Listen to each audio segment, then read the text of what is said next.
5E. We're still playing the Arcanoclism. Last week, the party investigated the strange disturbance at the statue of Bahamut in the center of the Protector's Enclave.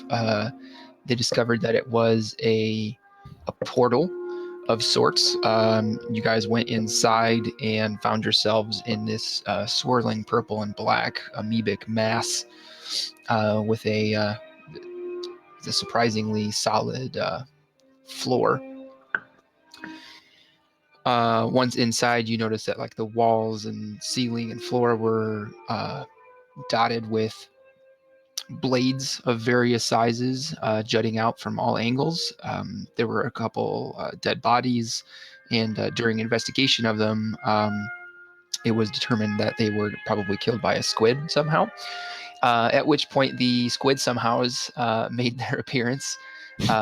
Several of the blades detached themselves and silently floated down to you guys, bearing resemblance to a typical squid, but where the squid's there's a word for it for the squid's head. I don't remember what it's called, but where that normally is, it was instead a sword. Beak. You guys dispatched those after some difficulties, and then went on to fight a animated version of the statue of Bahamut. After which the portal destabilized, and you guys found yourselves in the middle of the square again. You were you were detained and brought in for questioning by the Lord's Alliance, by the Steward of Neverwinter, Steward Niels Mayer. You guys were determined to not be the cause of what happened, and in fact were to be praised for your actions. So you guys were put up in a breeze home in Neverwinter, the Steward's breeze home, where you guys have been staying. The day after arriving at the breeze home, you guys were summoned by the Mages College to a sort of a known scholarly, kind of like a bookstore, but more diverse than that. But so you guys went to the Emerald Scholar. Upon arriving at the Emerald Scholar, you guys were introduced by the steward to one of the professors at the college, the Mages College of Neverwinter, Varen Leodin. He told you guys about the amulet of, was it the white amulet of burning sight, I do believe. Yeah. Yes. And asked you guys to head towards the Crypt Garden Forest, where it was believed to be have been taken there by a former college member, Xantor Sinric. After preparing the evening before, the party was able to procure a few donkeys for a reduced price because you guys essentially leased them. Did that give us the option to buy them later if we like them? Basically, you guys got them for cheap because you were required to sell them back, basically. You don't get your money back if you don't sell them back. But anyway, so the three party members, Stock, Borax, and Nevis. Sorry, 4, Xanalor. I have been really bad about counting the number of players that have been in. I've always been under by 1. Every time I'm like, we've got X number of players, it's always N-1.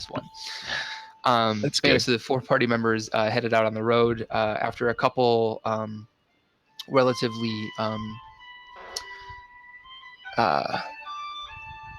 uneventful evenings. On the third night, you guys heard a sort of like a sound of parchment tearing, and then these kidney bean monsters that are all mouth came running out of the forest, one of which being caught in Borax's trap before wriggling itself loose, and they fought you guys. The party fought them.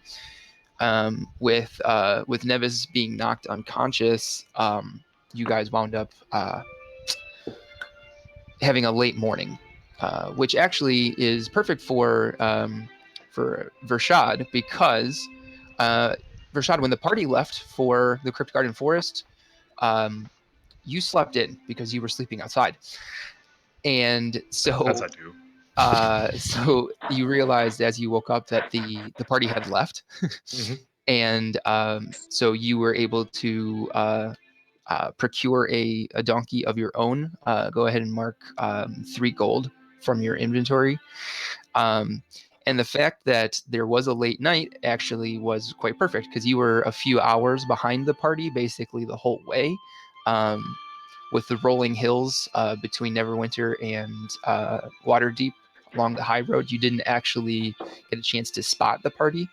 But this late morning, with Neves sort of just now rising, the party, you guys notice that saddling up on his donkey, or sidling up, I should say, is Vendi. Hey, guys. This guy right here, his name's Charlie. If you guys all want to say hello, he's kind of Shit, nice. I thought we shook this guy. Vendi Vending Rodriguez. Yeah. No, yeah, sorry I wasn't there to leave with you guys. I saw the sunrise and oh fuck, it was just magical, man. Oh yeah, we looked everywhere for you. Glad you did. Just look towards the sun next time. Look towards us. I already That's did actually that really once. bad advice. Everybody, don't do that. No, Been guys, there. it's great. Stare right into the sun. It's magical.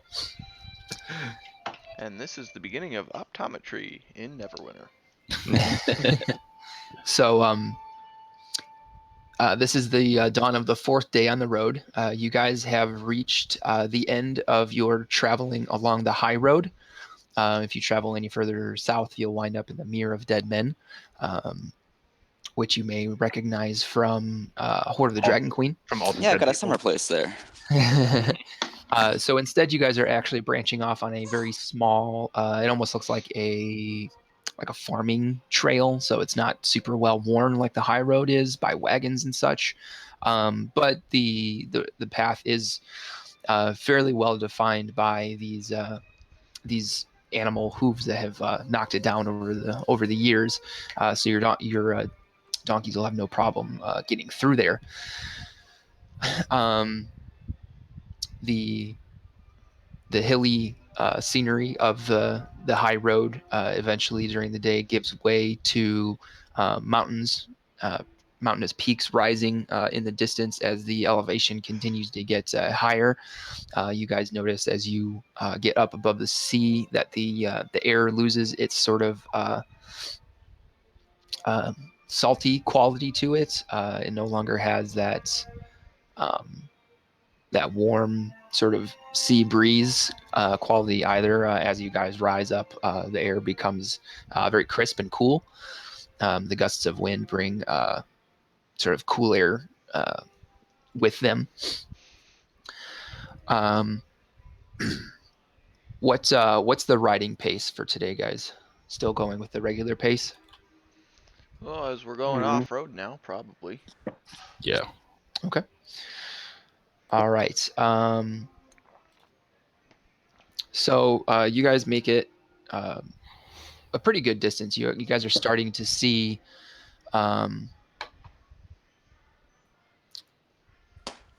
like the edges of the forest, like beyond the mountains. You're starting to see some trees down like in valleys and things like that. So you think you may be getting pretty close to the Crypt Garden Forest.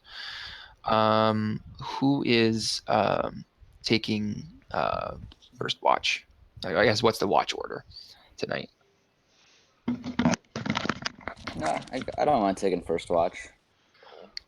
I'll take one of the later ones. Okay. I'll team up for first watch. I'll take second, I guess. Okay. I'm taking all of them again. Okay. All right. So is there anything that you guys would like to do before bedding down for the night? Anything any conversations or anything like that now that we have our full repertoire? Yeah, Vendy is gonna sit there and lean over to Borax, and he'll just sit there and was like, "Yeah, so while I was gone, was there anybody asking for me at all? Wanted to know where I was?" I mean, we were all worried sick, but No, other than like, that, all right, guys, it's fine that you left without me. Not pissed about it at all. I'm gonna do that too. We Okay. just assumed you were one of the asses. No, this is repartee. I'm gonna leave. I'm gonna come back. No worries about that. Did anybody ask about me? Like, who's not here? no. Good. All right. Cool. Good. That's great. Awesome. Now, should I be worried about that or? Oh no, it's fine. Okay, Yeah, I've got more friends than just you. cool. I mean, you're great friends. You guys are the greatest friends I've ever had. But I've got some great friends too. So needy. So needy. Yeah.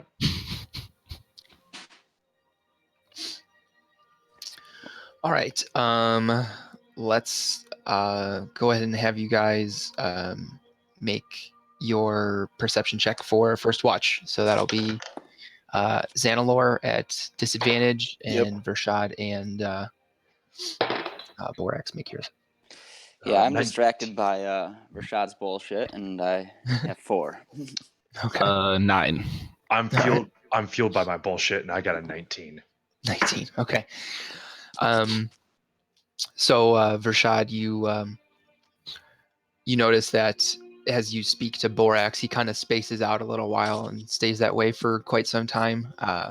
Xanalor is kind of what did I do to myself here? Oh, okay. I hit the wrong dial on my headset, and all of a sudden I couldn't hear myself.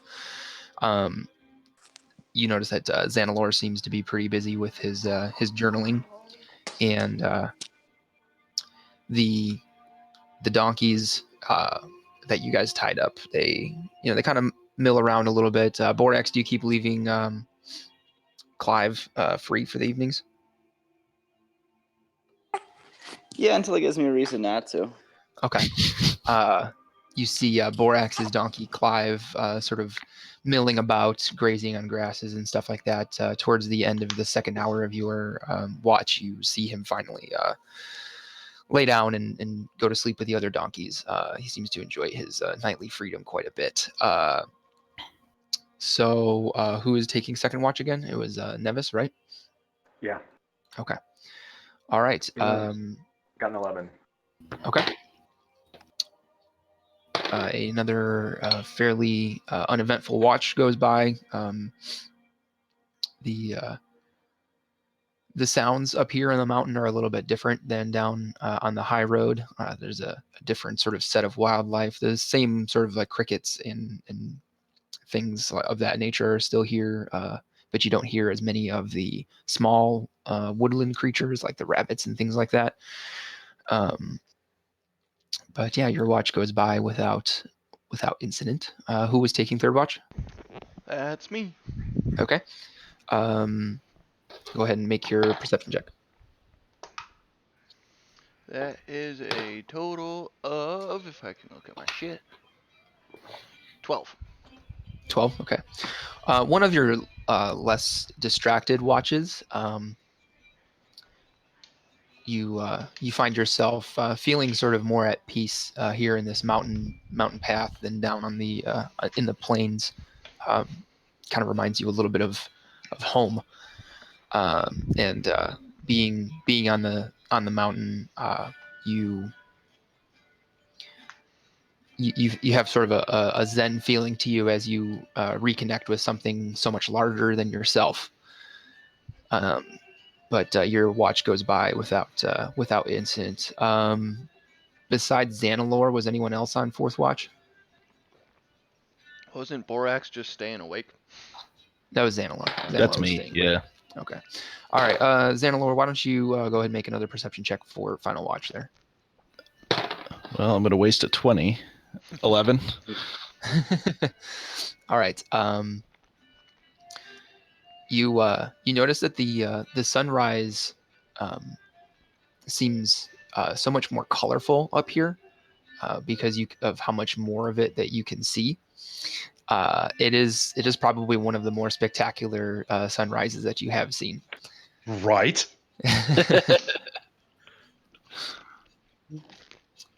All right.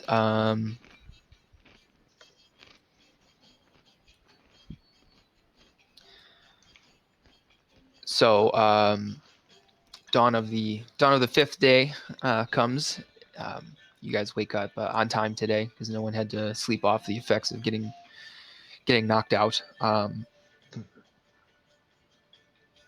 And you guys pack up your kits, your packs, and things like that. Xanalor, you just gather your effects since you don't have a bedroll. And you guys get ready and make way, continuing your path east. You guys, the days are a little more boring if it weren't for the scenery, just because you don't see the same periodic travelers and tradesmen along the road here on this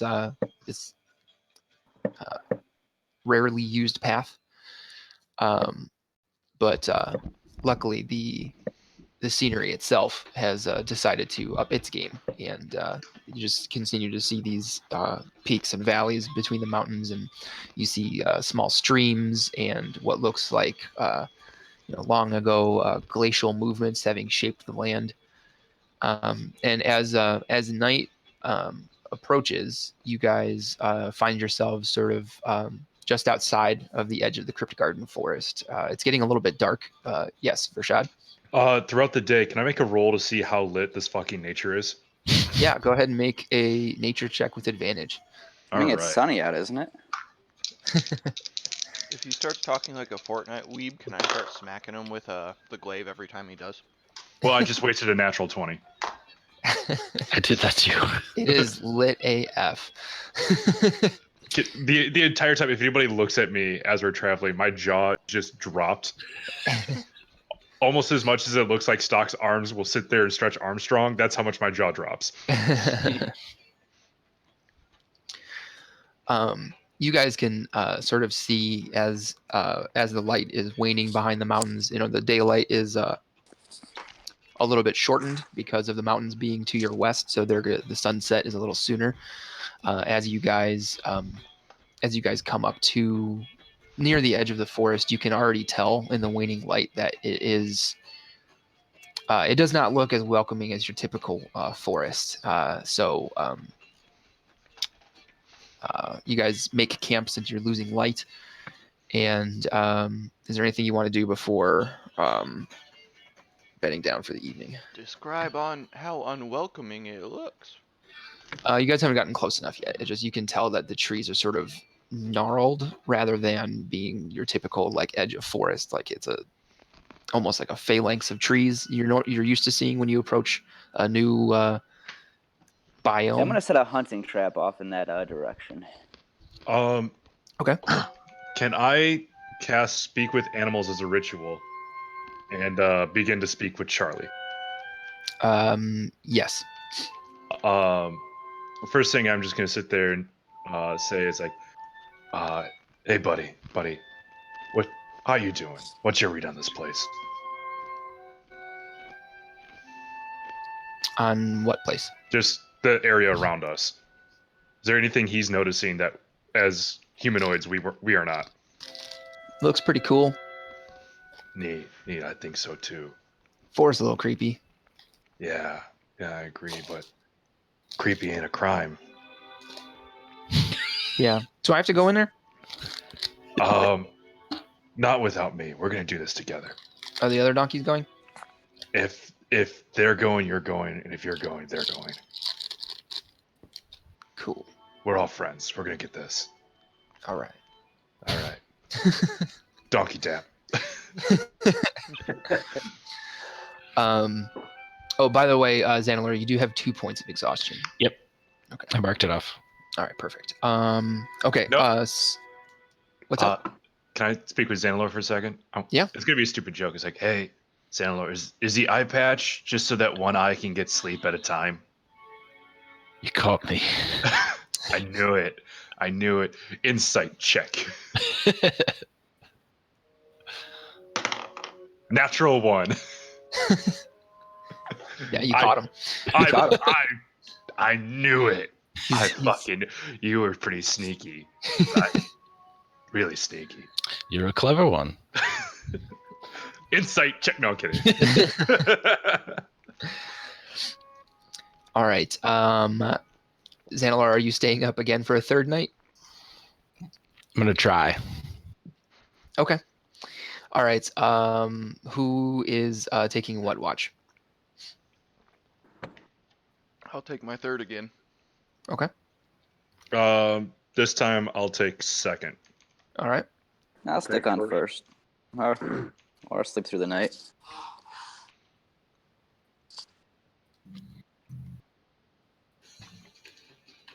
Okay. All right.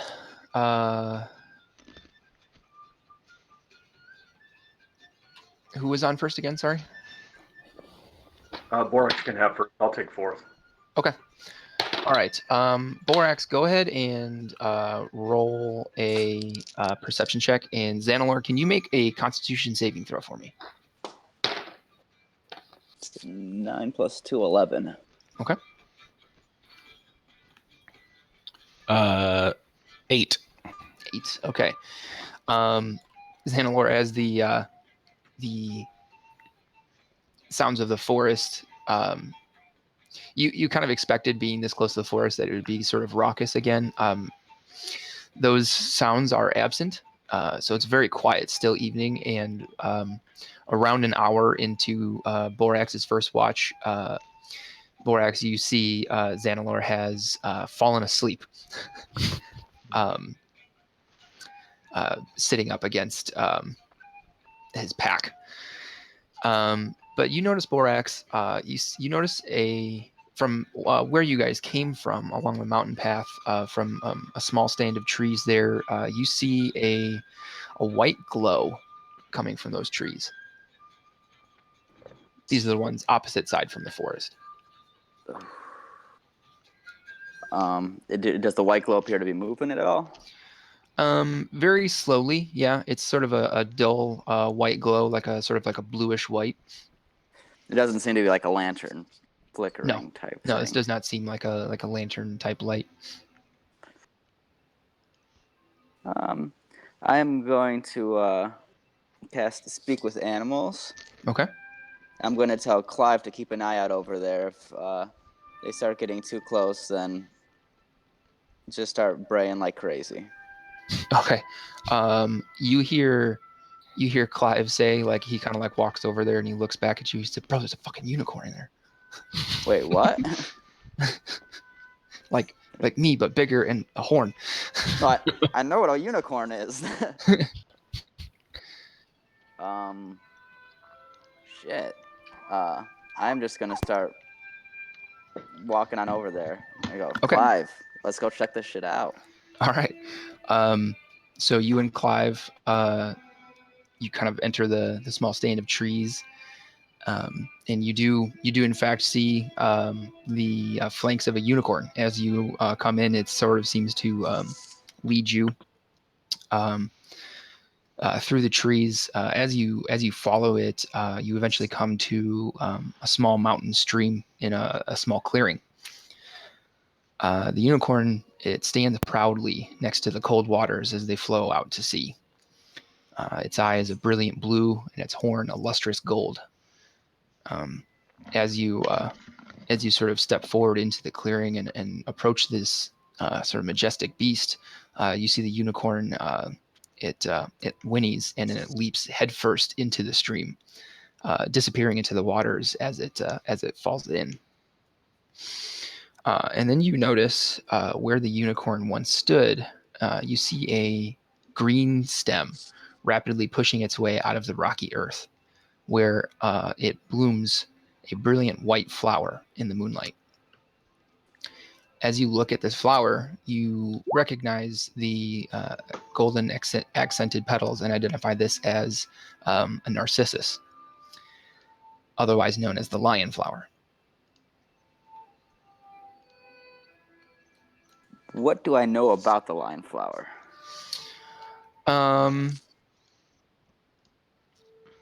You go ahead and make a nature check. I was about to say its dad was killed in a stampede of gazelle, and its uncle took over. A 16. 16. You know that it is certainly not indigenous to these regions. It grows in warmer climates.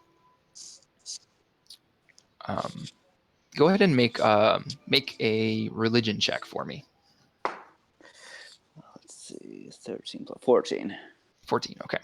So does Borax know anyone else who is a follower of Myeliki? Just his parents. Just his parents. So you remember from stories your parents told you that Myeliki is often worshipped by people who have a deep respect for nature. However, Myeliki does not make himself seen to his followers. But you do remember also that his symbol is that of a blue-eyed, golden-horned unicorn. Okay. I'm gonna feel the ground where the unicorn dove in. Everything seems normal. Otherwise. Yeah, the waters there. As you stick your hands in to kind of feel around, the water is just as cold as any of the rest of the water that you guys have gathered during your trip, and nothing seems out of place. The only thing that doesn't really belong is the lion flower. All right, I'm going to pick the flower. Mhm. Turned to Clive and said, "You saw that, right? So what? That unicorn that dove into the ground, and then a flower, like the thing that was really weird." I mean, I thought I saw a unicorn back at camp, but when we got into the forest, I was just following you. I didn't see anything. And then I want to check to make sure I still have the flower. Yep, it's still in your possession. All right, I'm just gonna shake my head and head back to camp. Okay. All right. You arrive back at camp, and everyone is sound asleep, including Xanalor. And you go ahead and wake. Vershad, you were next for watch. I was, yeah. It's Okay. my turn. I'm You go excited. ahead and wake Vershad for his turn at watch. Cool, thank you, buddy. First thing I'm going to do, since I know Xanalor was supposed to be there, I want to check to see if he's awake. And when I determine that the eye patch is not covering the sleep eye, I'm just going to switch it over and not pay attention to the other eyes asleep too. Yeah, just like that. I'm just like, oh man, he's had it rough. I got. So since you're awake now, I just want to let you know that people are looking for me. They're not friends. I kind of lied about that part. Don't ask me about why I lied. I just do things, okay? But here's what you need to know. There's a lot more than what we can see, and I kind of saw into it. And it turns out those people weren't very happy with the fact that I was just around. They were paying me money to be there. I don't understand why it's my fault. But yeah, that's. Now I definitely check to see if he's awake. Make a perception check. Perception, there it is. 23, 19 plus 4. Yeah, no, 2 days straight of staying awake. Even removing his eye patch couldn't wake him up. All right, cool. Yeah. Cool. Thanks for being unconscious. And I start my watch. Okay. Um, for my own flavor, Xanalor, what is under the eye patch? It's another eye. A third eye? A second eye. So it's just a decorative eye patch, Um, at least from what we can tell right now. yeah, I mean, as far as he knows, it just looked normal. Okay. So it's not like a laser shot out and then hit me in the chest and blew me 30 yards back. Nothing like Correct. that. Okay. Thank God. What about other James Marsden roles? I don't know any others. Liz Lemon's boyfriend. There you last go. season of 30 Rock. There you go. Yeah. Oh, Westworld guy. Yeah. Or I'm a robot. or floating face down in a pool like dead to me. The shooter on the grassy knoll in Zoolander. I feel like we're getting away from what we're trying to do here, guys. Right. Or we're getting to the meat of it.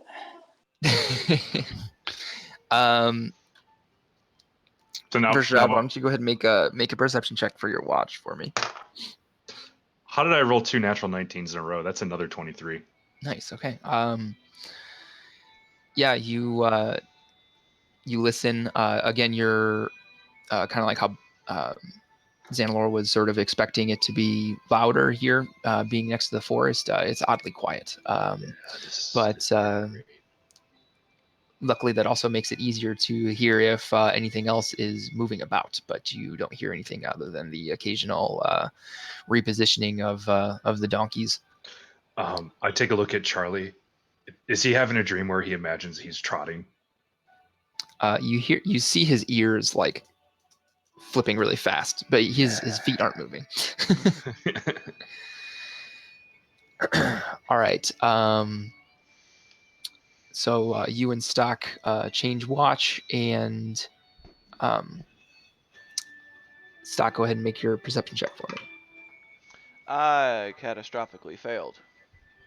Okay. Tonight, instead of being focused by the mountains, you actually spend a considerable amount of your time just sort of thinking back to your time with your master, and sort of wind up getting wrapped up in this feeling of homesickness that you haven't really felt to this extreme before. But despite or outside of the eerie stillness of the forest, the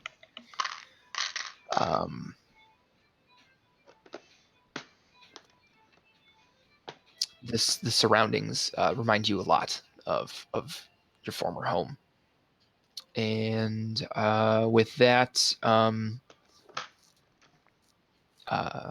Nevis, why don't you go ahead and make your perception check for last watch? 19. 19. All right. You see the sun start to illuminate the forest next to you, starting really with the mountain peaks behind you start lighting up, and then as that light comes down, you see the light sort of piercing through the forest. It doesn't seem as though it is illuminating the forest as much as you would think you would expect it to, but your watch comes and goes without incident. And Xanalor, why don't you go ahead and make an intelligence check for me? Okay. 14. 14. Okay. You remember, or you have like a vague recollection of Vershad telling you something, but you don't recall it. Vershad, I was just saying that Xanalor, he rolled an intelligence check, and he has a vague recollection of you telling him something that seemed like it might have been a secret while he was asleep, but he doesn't remember the details. Cool. All right. So as you guys wake up and have your breakfast and pack up your things, you start working your way towards the Crypt Garden Forest, and Oh, that eye's tired now? Okay. Yeah, I noticed, and I switched the eye patch back. I mean, it's just kind of weird that eye always gets tired for. It's a lazy eye.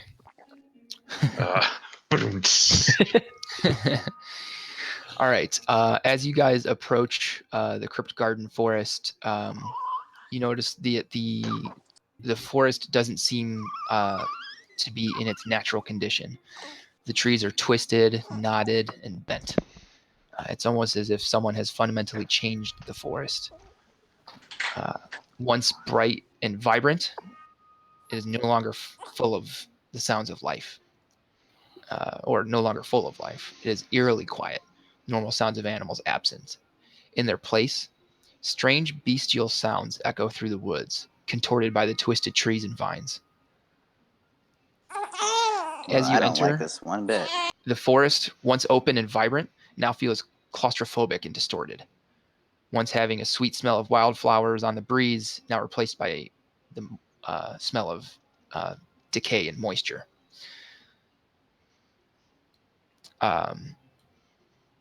There are some small wooden buildings that you pass just inside the forest, sort of on the outskirts, and they appear as though they were abandoned, but not very long ago. There are, however, bloodstains and drag marks covering the earth, leading from them and deeper into the woods.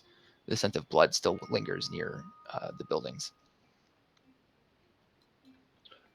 Charlie, man, hey, if you start tweaking out a little bit, just let me know, and we'll figure out something. All right? All right. Hey guys, just out of curiosity, we absolutely have to go this way? It's a good question. I usually assume that all the best stuff is held in dark and scary places. Well, just as a matter of self-preservation, I'm going to look around and see if there are any other paths that we can take. Yeah, I'm gonna help him with his little quest there. I'm just gonna make sure Charlie stays cool. Does that mean Vendy's by himself? No, I got Or- Charlie. Or Stock is where's Stock? So Borax and Nevis, you guys are looking for other paths. Stock, what did you say you're doing? I didn't say I was doing anything yet. Okay. Let me just clarify as far as looking for other paths. I mean, I can just stay where I am and look around. If I don't see anything obvious, Okay. I'm not looking for like a hidden trail or anything. I'm just looking for an obvious second path. It's bad that I had the image of somebody just turning around and going, "Yep, this looks much better this way." There's two paths, one full of flora and fauna, and the other one's just dead. It was like, let's go this way. Okay. So Borax and Nevis make an investigation check, or one of you can make it with advantage. Nevis, go ahead and make it with advantage. It was your idea. All right. Oh, dirty 20. Okay.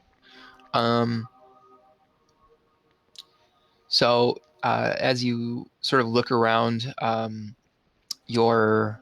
from where you're standing, you don't immediately see another path, but as you sort of find yourself in that weird kind of like when you're in an area that's like sort of haunting, you kind of find yourself wandering because staying put feels too weird. You find yourself kind of like looking near the buildings for maybe paths that the people that lived in this town used. And or not town, it's just a small clutch of buildings. And you do see another path that sort of looks like it heads deeper into the forest. That is not. It doesn't seem to have drag marks or blood tracks on it.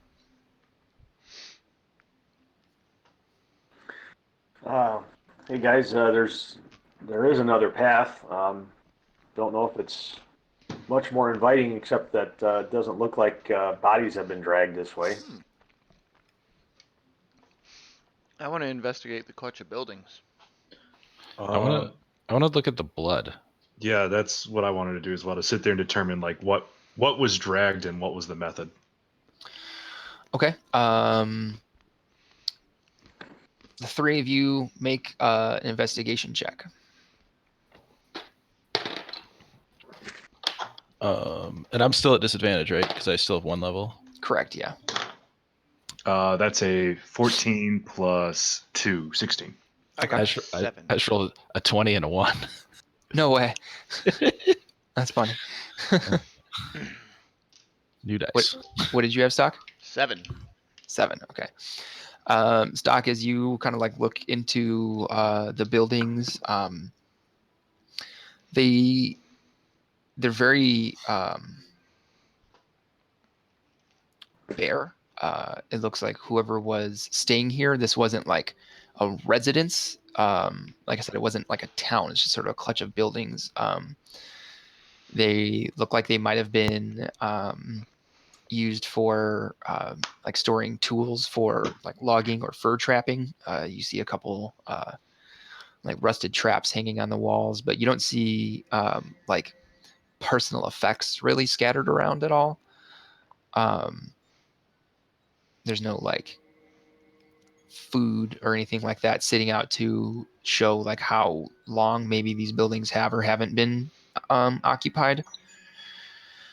Xanalor, you see blood. There's just blood on the ground, man, and it's the bloody kind of blood that's bloody. Vershad, as you investigate, you see the blood appears to be that of a Unicorn? no, it's that of a normal mammal. It's red, turning towards like a blackish brown color as it coagulates and collects dirt on the ground. The drag marks appear to be roughly the size of an average humanoid male. Ooh, specifically male. Yeah, they're Guys, larger. there's swinging dick tracks here. They're not the sort of slight shapes that you would expect to see from like elves or female humans. Look, Guys, hey, guys. something bled here. Yeah. Guys, I gotta tell you something. This isn't some trapping house. This isn't someone designed to, eke out an existence. This was a humanoid. And if we walk away from this, we might not be so cool. Okay, I think we gotta check this out. Because if this was if we're looking for an enemy of the Barnes and Noble,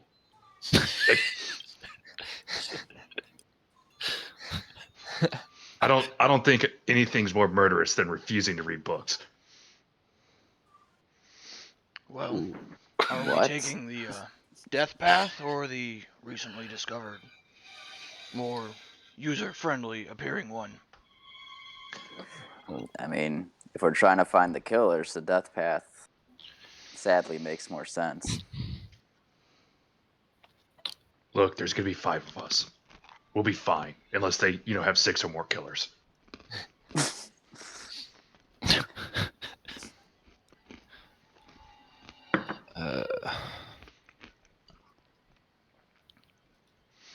And I have no idea how old the blood is, right? Because I am terrible at that. Switch eyes. Yeah, you rolled far too poorly to Okay. have that kind of information. Okay. I'm gonna be honest. My second character is gonna be an artificer, so I could just sit there and make him like a rotating ass. That's gonna be kind of like the bat visor. All right, well, I look over at the other path that I discovered and I kind of sigh, turn away, and I join the group walking down the path with the blood, I guess. There was a murder in Savannah. We should tread lightly. Borax, I- Vershad. I'm up on my toes. Can you tell how long ago this forest was turned? Kind of look around. Nature check? Yeah. Or tree medicine check? Roll to 7, 5 plus 2. Okay. It's kind of hard to tell. With not being like from the area, you're not sure how much undergrowth there is or isn't anymore, as there should be. It's also hard to determine how long it was, because you don't know how quickly it might have happened. I mean, forests are constantly changing out here, man. I can't tell you how long ago it's been corrupted. Can definitely tell you it is, and that's not cool. That is the opposite of awesome. There are some worries here. Shaking of the head and proceeding 10 feet ahead of the group. All right. I proceed with weapon drawn. Mm-hmm. Yes. Do we get to take the donkeys in, or should we let them go? Charlie, what do you think? Man, I don't know. Is the path still wide enough for us to be on a mount? Yeah. It's wide enough that you could be mounted, or on foot and just like walking the donkey. Either case. Major question here is if we leave Charlie and all the rest of the Owens out there, they're vulnerable. They have all of our stuff. Is there anything from the donkeys we need to bring with us? Because I feel like it's going to be easier to move about silently if we don't have them. Well, I don't know if the distance we have left to go, if we can like stay silent or stealthy the whole time. So I think whatever is going to happen is going to happen. So we should just stay on the donkeys. Okay. All right, Charlie. Just kind of be brave, buddy. Don't worry. They're You have all of probably our safer with us anyway. yeah. You have all of our stuff that you're carrying to protect your good old organs. It's great. As I just sit there and shift one of the frying pans to cover up the heart.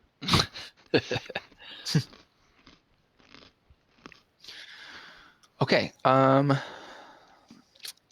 Go ahead. Let's have you guys make. First of all, I'm going to switch us to a page. Where we fight Tiamat. Before we head down the path, I want to cast Mage Armor. Okay. I want you guys to put yourselves in a marching order. I call direct middle. Are we going north or south? North. Who's which person?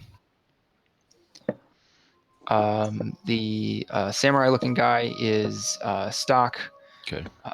The like red dreadlocked-looking character is Borax. Okay. The older-looking male is Vershad, and then the gruff-looking guy is Nevis. Do we have to go one at a time? If you're on your donkeys, you can probably go side by side if you need to.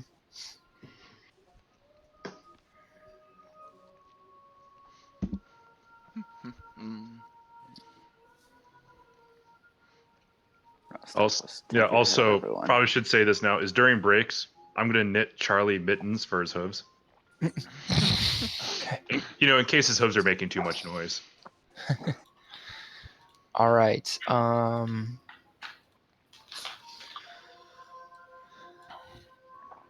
Xanalor, go ahead and make a perception check. Actually, let's have everybody make a perception check. Sorry. Not good. 11. Okay. 4. 10. 22. All right. What did you say, Nevis? Also an 11. 11. Okay. Okay. All right. Stock, you hear from coming from the trees, sort of off to like behind you guys and off to the left, you hear that sort of tearing parchment noise again. All right. With that, I'm not going to say anything, but I'm going to really quickly change where I'm at. Okay. So I want to go right about there. All right. So you guys, you see Stock suddenly change his position. What do you guys do? Is there Are we anything getting any hand signals from him? The hand nope. signal you get is me brandishing my weapon and changing position. Oh shit! If that's the case, I'm going to take my cricket bat out, and I'm going to stand right in front of Charlie. Okay, so you're unmounting. Mm-hmm. Okay. Yeah, I'm gonna stay right between me and Charlie. hop off of Clive and make my fingernails grow. I also dismount, and I'm going to watch to see what Stock is doing, and see if I can pick up on what he's got going. Okay. Yeah. So I don't have like a good donkey token.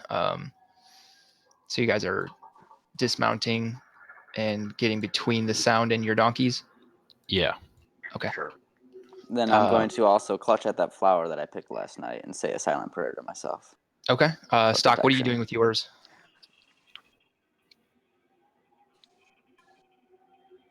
You're muted. I haven't been riding mine. He's been just following the other donkeys. Okay. So yours would be here. Works for me. Okay. All right. Guys, let's go ahead and roll initiative. Oh, let's hope the rolls get better once combat starts. Do I do initiative with disadvantage too? Or just Yeah. ability checks? Okay. I punched the initiative. Way to go, Brick. All right. 20 to 25. All right. 15 to 20. 16.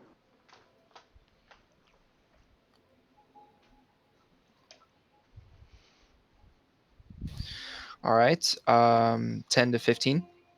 12. Oh, 11. 13.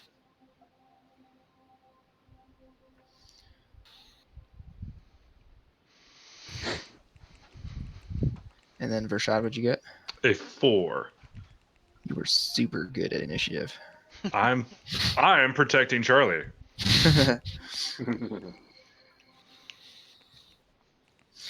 All right. So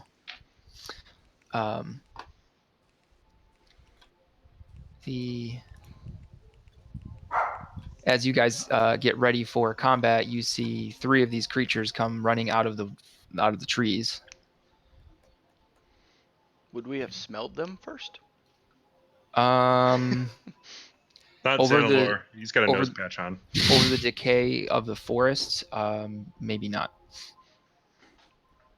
These are the same things that attacked us that one night, right? As they rush out of the forest, they do seem to be kidney bean monsters. Oh no. Rashad, you haven't seen these before, but they're these about knee-high monsters. They run on 2 legs. Their bodies are kidney bean shaped, but at the front is a large, like it's all mouth. It's a constantly open mouth full of rows and rows of teeth, beady eyes to the sides, and small like vestigial arms underneath.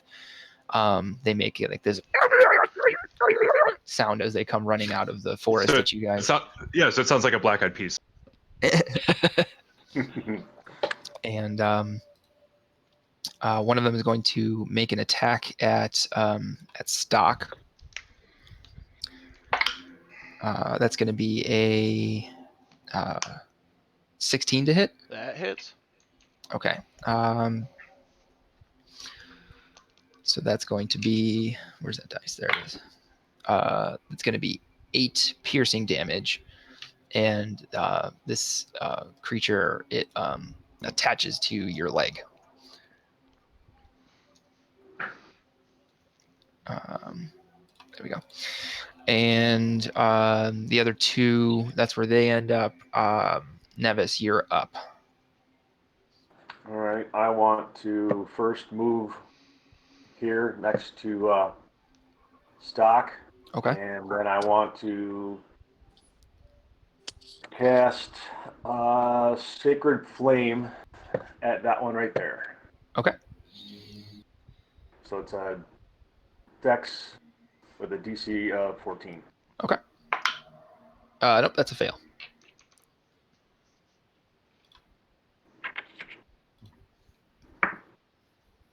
Ouch. Guess that's only 2 fire damage. Okay. All right. Stock, you're up. So after seeing what these things can do before, it is gonna be, I'm gonna try and chop this damn thing off me. So great Okay. sword. That isn't that great with a total of 11. Nope, that will miss, unfortunately. Xanalor, you're up. All right, I'm gonna Eldritch Blast this one here. Okay. Um, Eldritch Blast. 22 to hit. Yep, that hits. Did that pew pew? Yes. Only level 2. It's just pew. That's 14 Nice. Okay. force damage. All right. Borax, you are up. All right, I'm gonna do like one final grab at that flower, tuck Mhm. it away, and then come sprinting at this motherfucker Okay. and jump at him with my claws. All right. And that is an 18 to hit, Oh, yeah, that hits. and that is 8 acid damage. Nice. All right. Rashad. All right. With everybody joining the attack, that kind of changes what I want to do a little bit. So instead, I'm going to cast Entangle.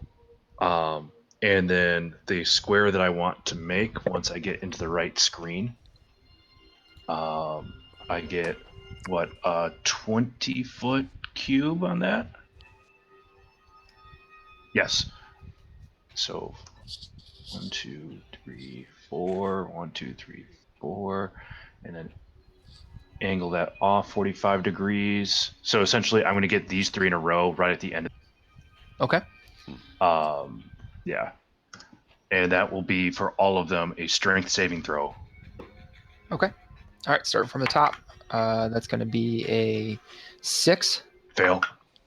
a 5, Fail. and a 4. Fail.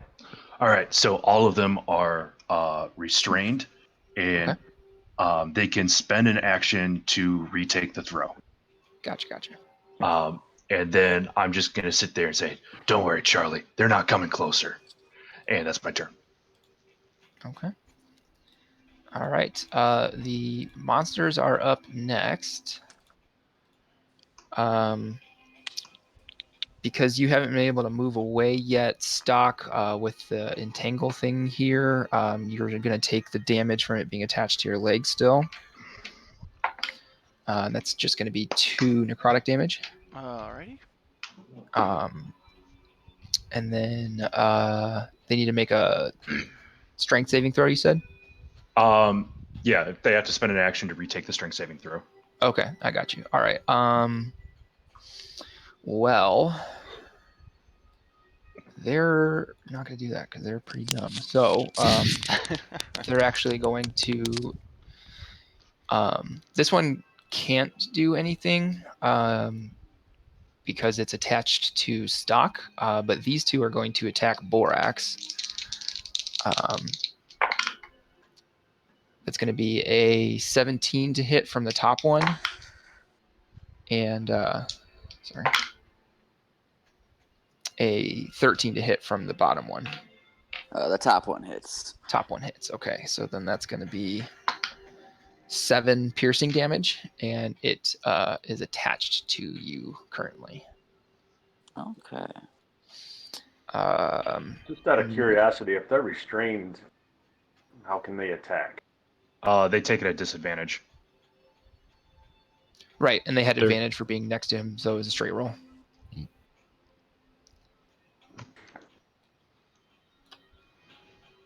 All right, Nevis, you're up. All right, if I step forward, am I going to be in part of this entangled stuff? No, one of the good things about Entangled is once it's cast, it can't re-grab. All right, so I'm going to step forward and I think I'll just go with straight melee attack on that one right there. Okay. The one to the south of Borax. Yeah. 17 to hit. That hits. 4 bludgeoning damage. Okay. All right. Stock, you're up. Alrighty. That being said, I'm gonna probably keep going after the one attached to me. Okay. Since I would have advantage because he is restrained now. Mhm. So great sword again. That is a 22. That'll hit. Alright.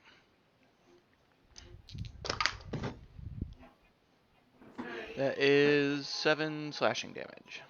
All right. You like slice right through it. Alrighty.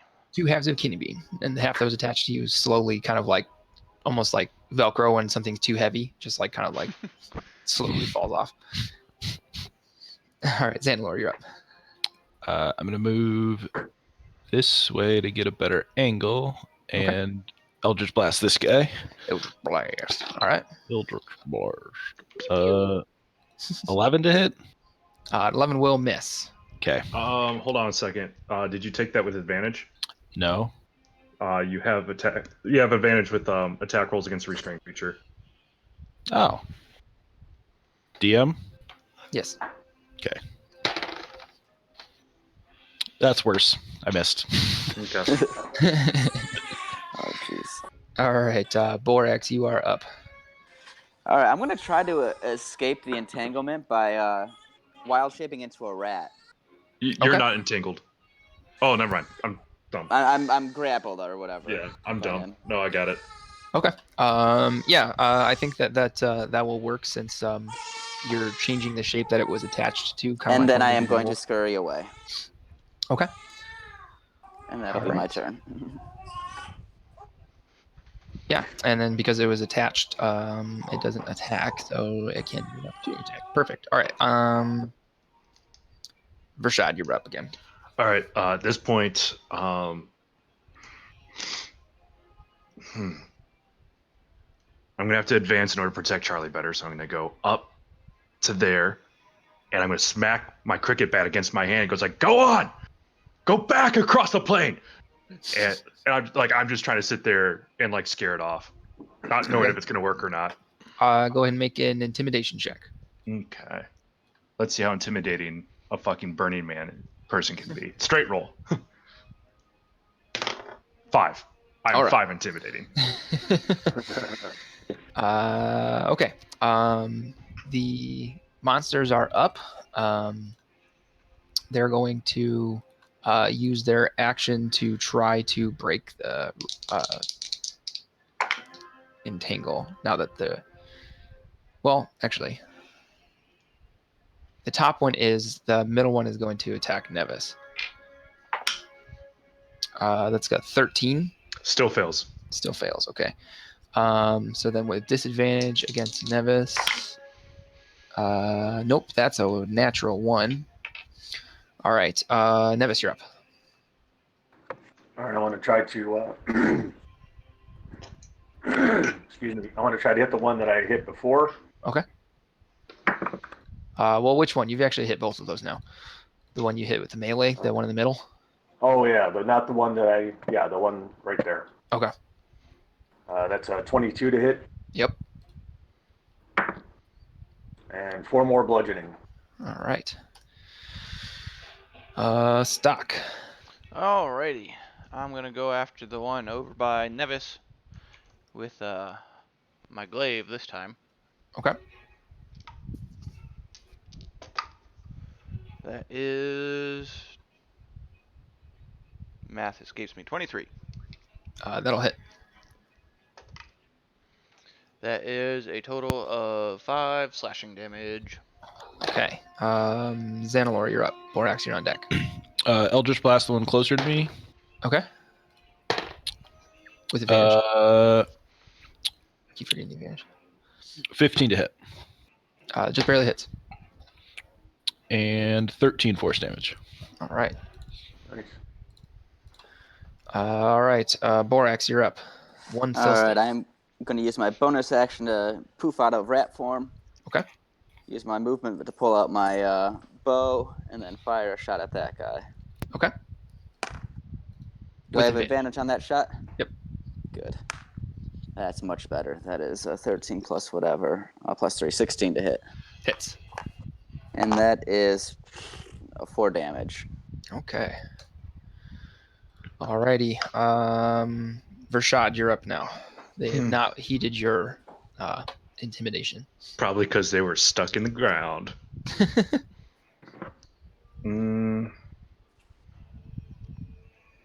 Don't really want to do anything. So here's the deal. I'm going to step forward and I'm going to ready the spell Cure Wounds in case Stock or Neves gets attacked. Okay. All right. Now you know that if they don't, that spell slot is burnt, right? I've already clicked it. Okay. All right. So the enemies are up. It's gonna try to break out of its chains of fine, and it rolls a fucking 2. So Nevis, you're up.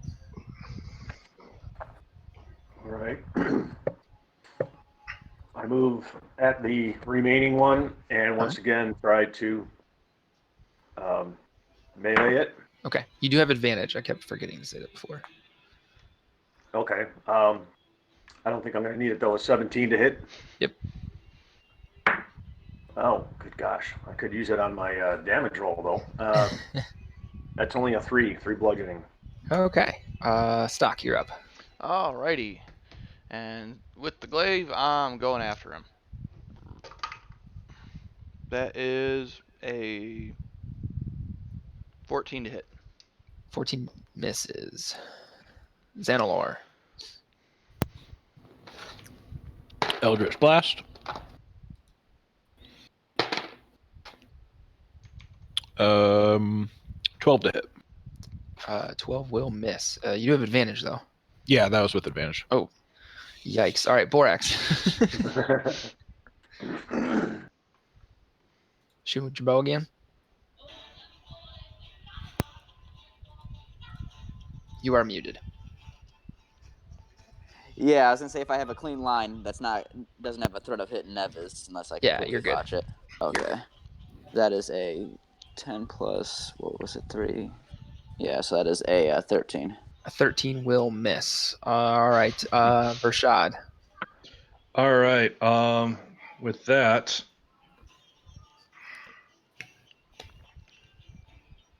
because I burnt the spell, instead I'm going to hold an attack in case Kidney Bean over there sits there and makes a break for the donkeys. Okay. All right. It is the monster's turn. It's going to try to make an attack at Nevis with disadvantage. That is a 19 to hit. It hits. All right. So it hits you for 11 piercing damage, Yikes. and it attaches itself to you, and it is your turn.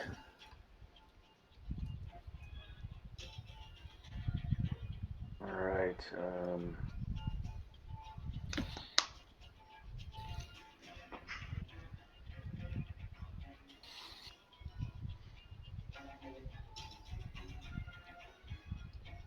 Wow. All right. I'm just going to try and bash it again, then I guess. Okay. Still have Smasher. advantage. 18. Hits. Nice. Maximum damage. 8 bludgeoning. Nice. How do you smash that bean? Well, since I'm armored, I am just going to squish that thing right on my leg, which I assume that's where it's attached, Yeah. and just watch all the blood and ichor just sluice its way down. Nice. All right. So with that, combat does end. Vershad, do you need to get going? Yeah, I do. Okay. All right. Let's take a quick 5-minute break, guys, and we'll pick back up. Thanks for playing today, Jay. Mm-hmm. We'll catch you next time. Yeah, have fun, boys. Mm-hmm. We'll see ya.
I'm ready. Yeah. Todos los días.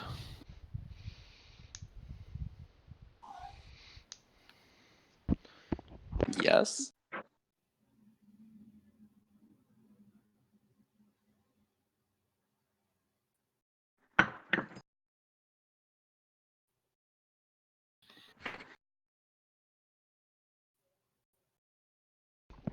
So do we have a plan for wandering through the spooky kidney bean forest? Nope. Okay. I least- guess we just stay the path. I don't know. I mean, they're really smelly. Should we just cover ourselves in their Ichor. remnants? Yeah. I'm not Nevis already doing did that. Yeah, I'm not doing that. Yeah. In true I don't give a fuck fashion.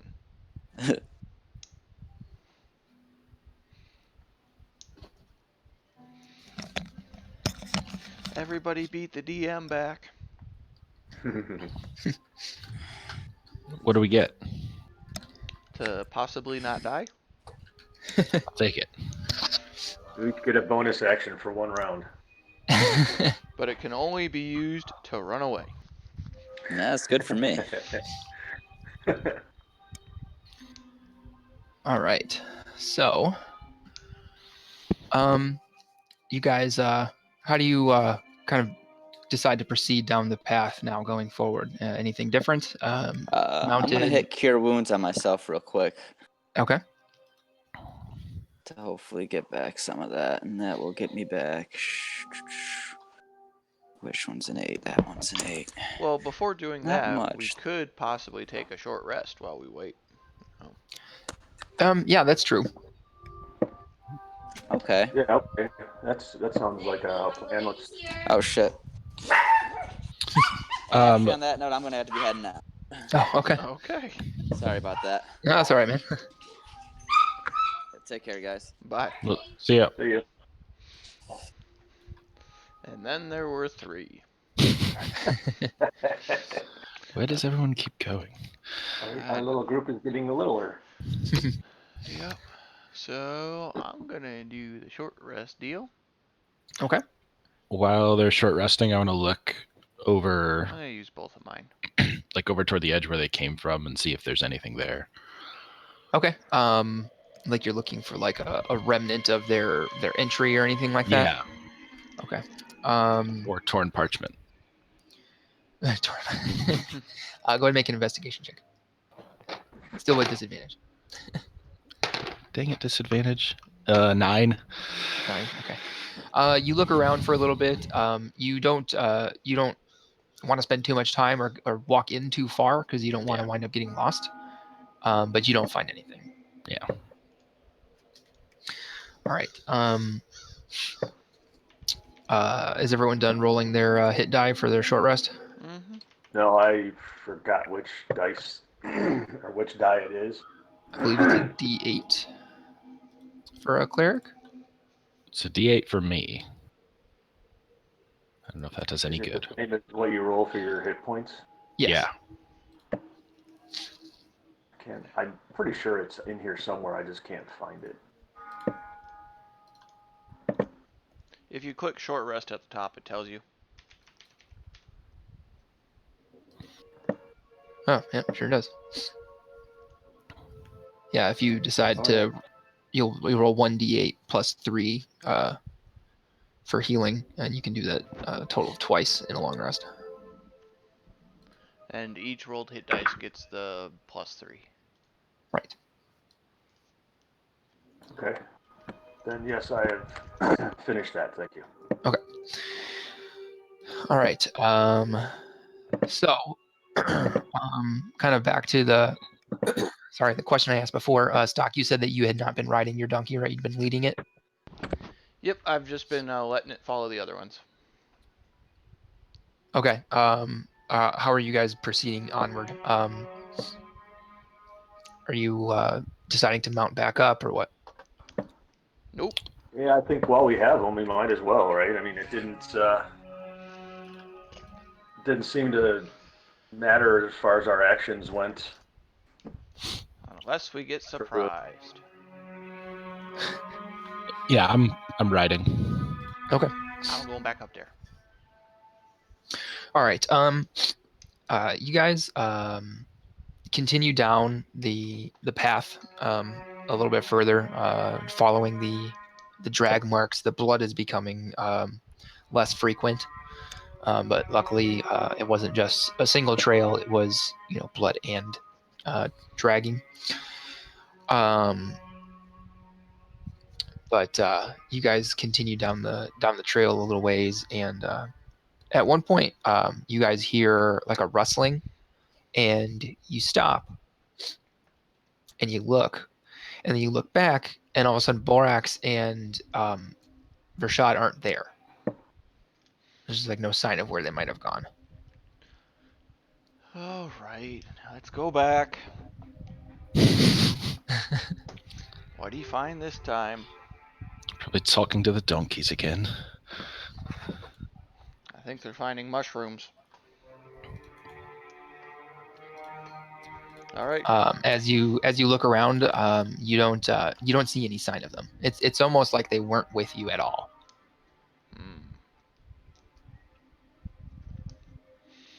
All right. Do I feel like I've been drugged, or am I still feeling the effects of the whatever damage I took that knocked me unconscious? Am I suffering a concussion? You guys are suffering a story exit. Now to fuck with the DM, we nope the fuck out of this forest, and he has to improv the rest of the session. Where does Zanelor go? He's not on the screen anymore. He's underneath his donkey token.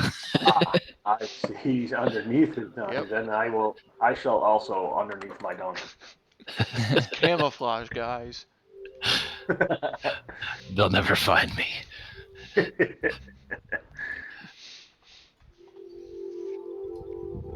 All right, so I don't know how you guys feel. I'm not too worried about Vendy, but I am kind of concerned that Borax is Missing?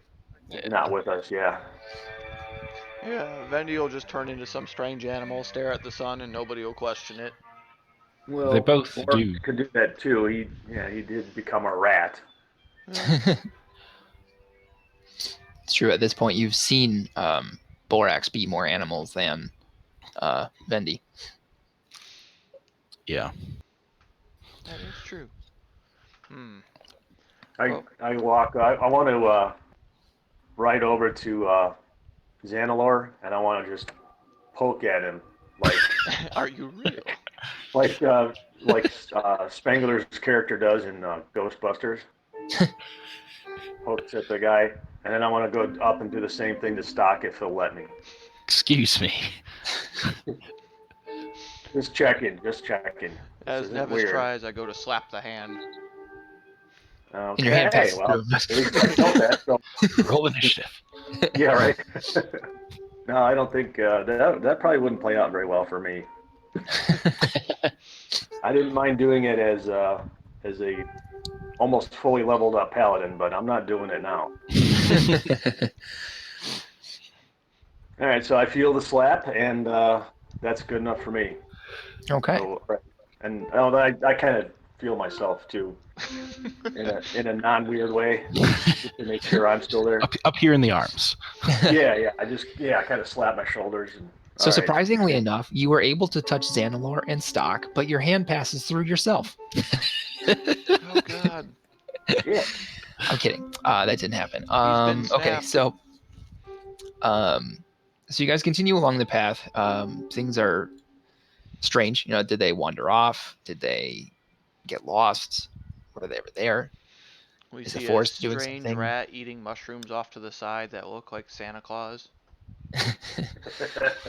As you guys continue, you're being cautious. I don't know that you guys are necessarily moving slower, but you are likely now being a little bit more cautious now that you've seen that, like, you're not in a great place to anticipate where these things are coming from if they come. And you actually see, after another like hour or so passes, you're moving through the forest, you're following this trail. As best you can guess, it's probably almost noon. It's kind of getting there at this point after investigating the buildings and then picking up the trail. You guys see actually as two of those kidney bean monsters, they run. It's a little bit ahead of you in the path, and it appears as though they didn't see you, but you see them run. Two of them run across the path and back into the woods on the other side of the path.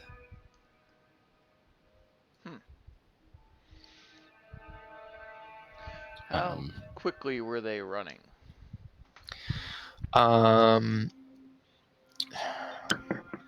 They were running, not like a creature that was chasing something, but like a creature that was trying to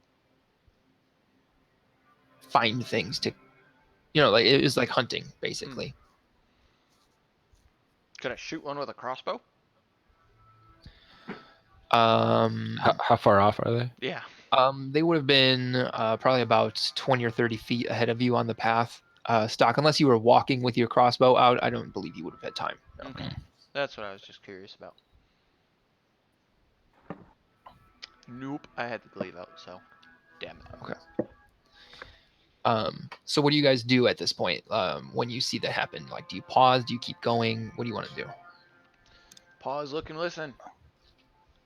Okay. Yeah, take a moment to look Sure. ahead. All right. So go ahead and make a perception check.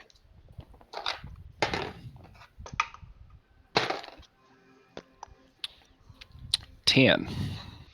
13. Okay. All right. 9. 9. Okay. So as you guys listen, you pause for a few moments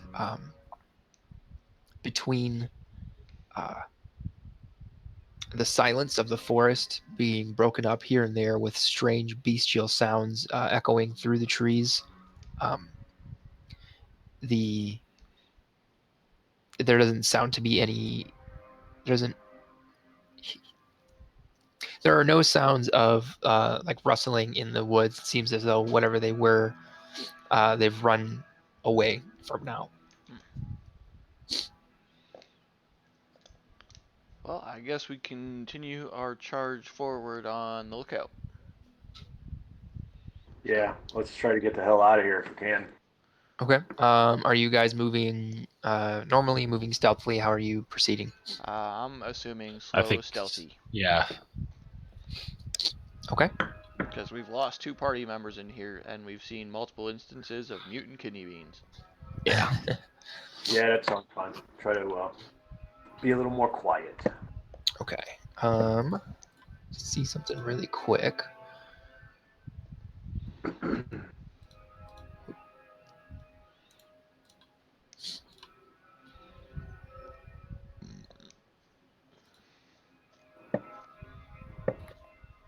Okay. Let's see here.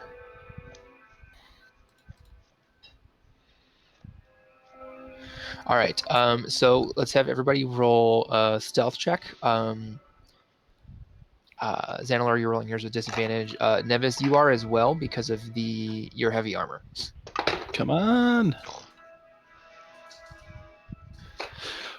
That could have been much worse. Damn. 14. Okay. 11. +3. Okay. So you guys, you're doing your best to remain stealthy going forward. You think that you've probably done a pretty good job of it. You continue down the road, and about 20 or 30 minutes of moving slowly like this goes by, and all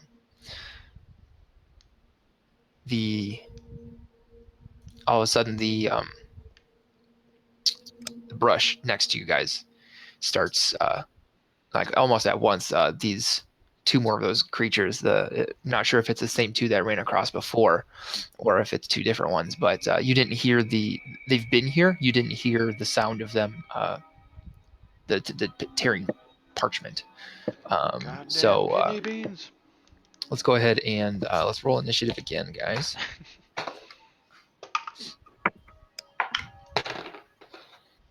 think that this is gonna. You guys are gonna like this one better. The kidney beans aren't first. All right, 20 to 25. 15 to 20. 18. 19. All right. All right, Xanilor, where'd you wind up? 11. 11. Okay. All right. So, Nevis, you are up first. Stock, you're on deck. All right. Dismount and move in the direction of that bean right there. Okay. This time I am going to invoke the blessing of the forge and Okay. try to hit it with my enhanced mace. All right. And that is a natural 20. Ooh. Nice. So that is 10 plus 3, 13 bludgeoning. Okay. That's pretty good. This thing already looks like it really fucking regrets having jumped out of those bushes. That's my job. All right.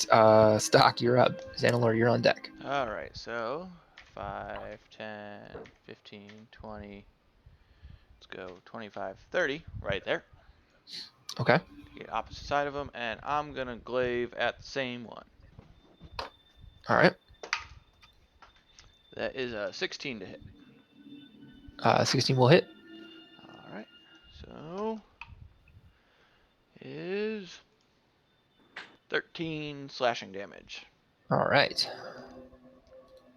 Bean down.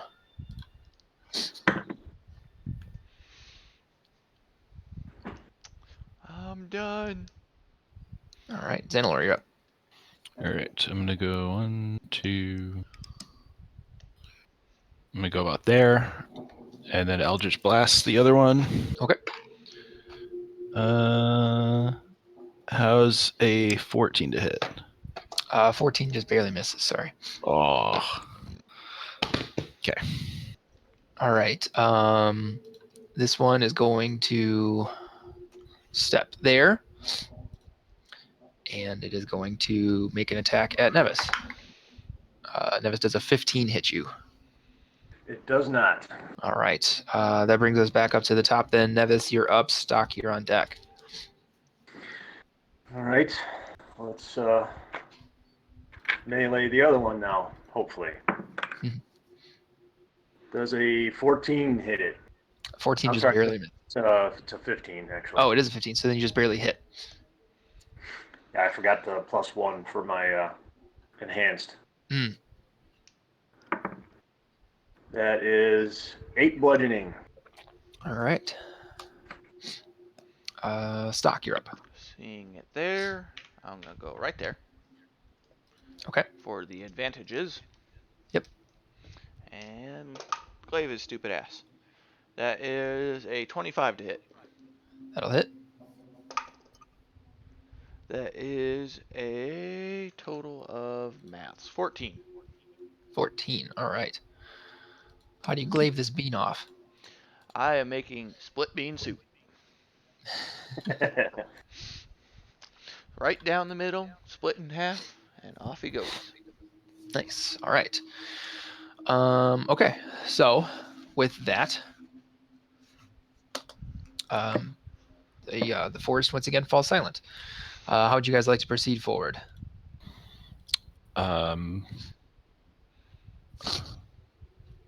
Stop, I look, guess and the listen. same normal pace, but trying to remain stealthily and observant as we did before. And I'm gonna have a crossbow out. Okay. Yeah, I'm doing the same this time. All right. So let's have you guys. So you're trying to move quietly, but you're also not trying to lose too much time, correct? Is that what I'm understanding? Exactly. Okay. So then let's have everyone roll stealth again. I can't impose a further disadvantage on Xanalor or Nevis, but Stock, since you guys are trying to move quickly and stealthily, you'll roll with disadvantage. I figured as Please, much. goodness. That one was cocked, so I have to roll it again. Well, luckily 10. it ended up being the same. You said 10, Nevis? Mm-hmm. Okay. Yeah, it was better this time. 17. 12.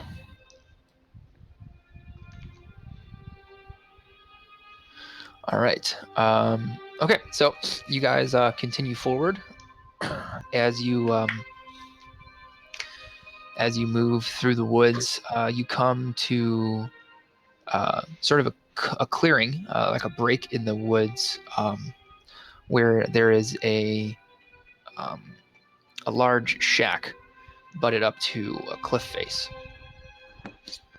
And outside of this shack are piles of bones and mangled corpses.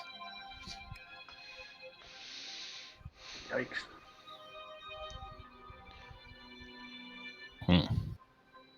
So, what do you think the odds are those are the other two?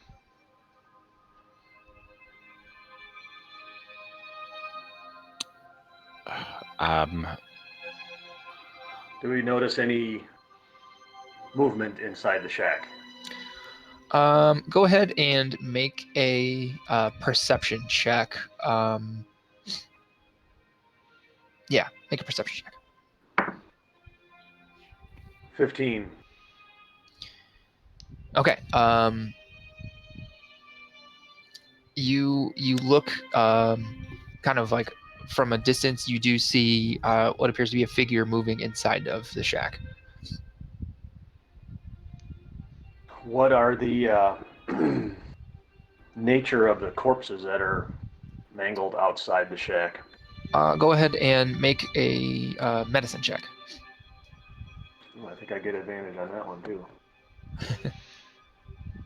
Oh yeah, that one's 25.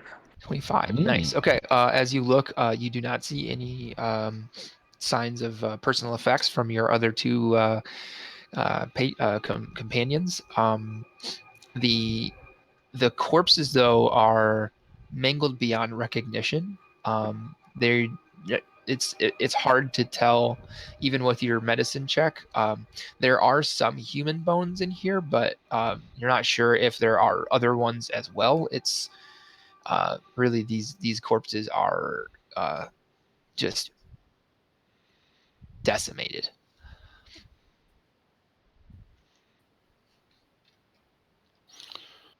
How far away from the shack are we? If with the corpses, they're basically just outside the shack.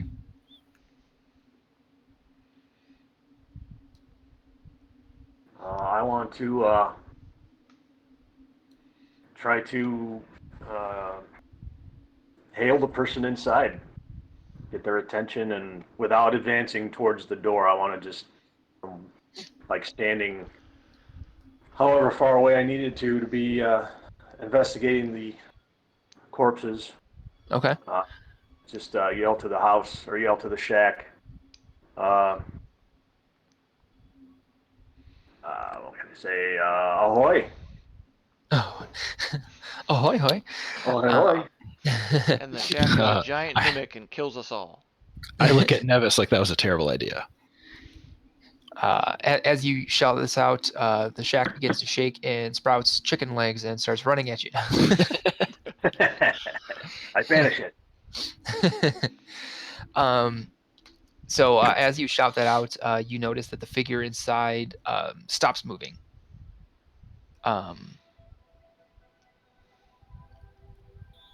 Did But the figure, from what we could tell, appear humanoid? Did it seem... Yeah, what was its shape? it appears to be bipedal. So it could be a giant kidney bean, a group of kidney beans in a cloak moving around. It Most likely. looks like you would expect a silhouette of a humanoid figure to look. How big is said silhouette? Hard to tell from outside.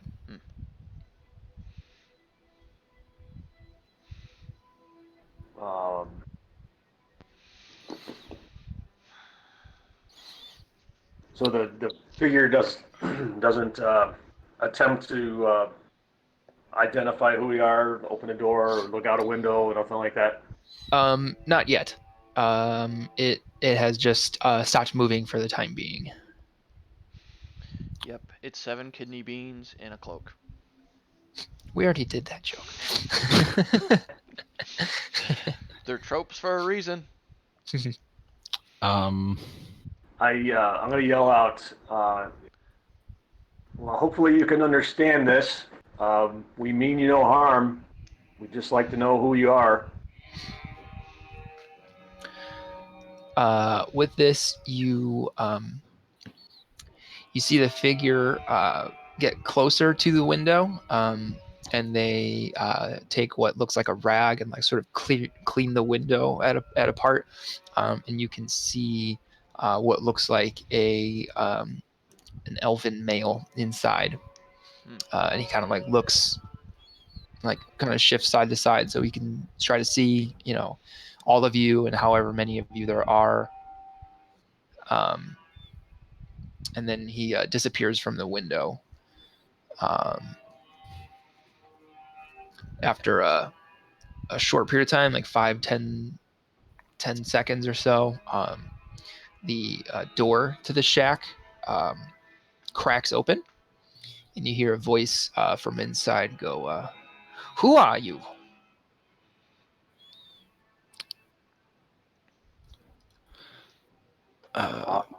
We're just travelers looking for passage through the forest. I am Nevis of Neverwinter. Well, Nevis of Neverwinter, you're far away from home. As are you. Who That are is you? true, good sir. We're hoping maybe you can help us. What sort of aid is it that you seek? Well, I'm not sure what seems like it's getting a little dark out. Maybe just a sanctuary for the night.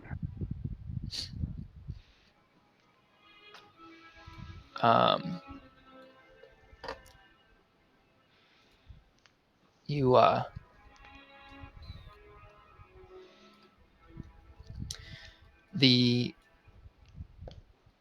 the figure, again, you didn't see this person once they basically cracked the door open so that they could communicate with you, but they seem to pause for a second. Like, you see the door kind of like waver a little bit between like opening and closing, more or less, and eventually go ahead and make a persuasion or deception check, whichever it is, because I'm not entirely sure what angle you're going for here. Where's the door at on this? The door is down here. 11. 11. Okay. All right. The figure, after seeming to think about it for some time, says, "All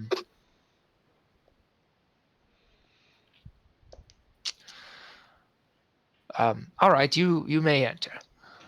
And you see the door open up, and you kind of hear footsteps as this person steps away so that you may enter. Before we enter, sir, could you present yourself?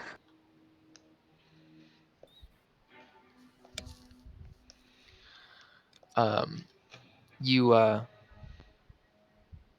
sort of hear a shout from inside the house. He says, I'm putting on some tea. Come in and make yourselves at home." He seems to have not heard your request. Or willfully ignored it and the fact that he's left a pile of corpses outside. I want to go up to the door, but stand just outside and see what I can see inside. Yes, Okay. same here. Go ahead Yep. and place yourselves. I assume the door's down here. Yes. I'll take All the right. angle. Yeah. So, I'll be there. as you look inside, without like going inside, you see what looks like a well furnished sort of where should I put it? Like right there. You see like what looks like a well furnished, well lived in cabin. It's got a long hallway lined with bookshelves, and a suit of armor You can just barely make it out at the end of the hallway. You see Xantor sort of turn the corner, and We know it's Xantor now. He gave up the secret. you see. It's okay. Yeah. We'll proceed not knowing it's him. You see the elven figure kind of turn the corner and head what looks like deeper into the cabin based on your layout from the outside. What kind of smell is emanating from this place? I mean, from inside, it smells a bit like chemicals and like wood fire. You don't smell like the smells of decay like you do from the outside, but you are still like kind of near where those corpses are, so you do sort of smell them as well. Okay, I was more concerned about smelling the dead things on the inside too. I want to shout in. Where do we hitch our horses? You didn't bring any horses. Where do I put my ass?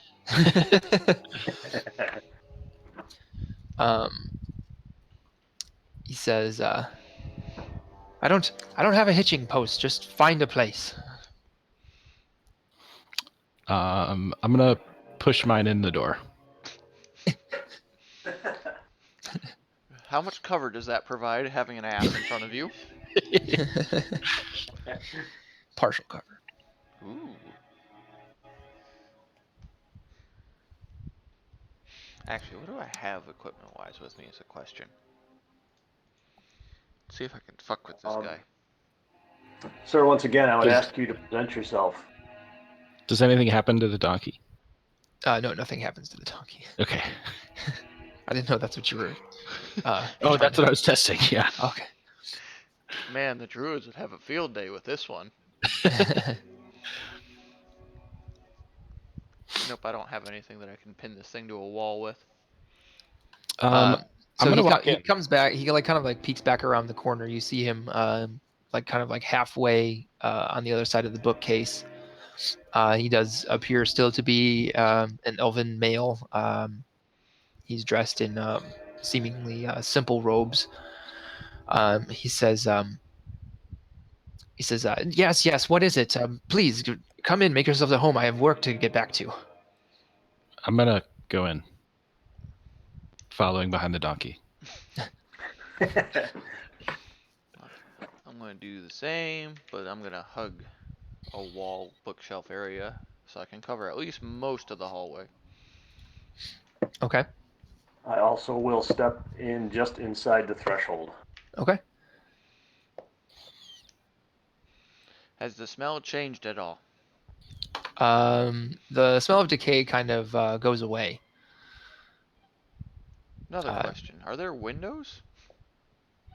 There are some windows. Yes. There's a window at the end of this hallway here that lets light in, and there appears to be a window elsewhere letting in light from the deeper recesses of the cabin. Your music choice isn't helping.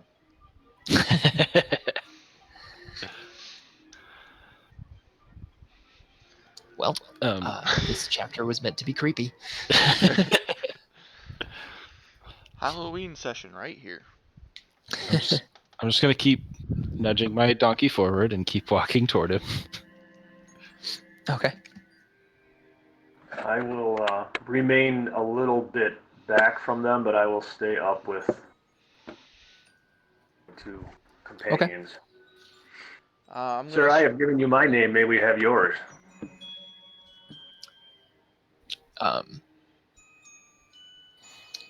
He says, "My name is Xantor Sinric. And what about your companions? They've yet to provide their names. I feel as I'm putting myself out there and no one's really reciprocating." Apologies. Well, the person to my left here is James, and the person behind the donkey is Bond.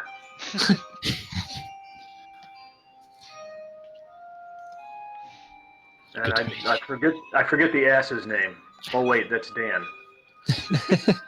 Okay, now I must refer to notes.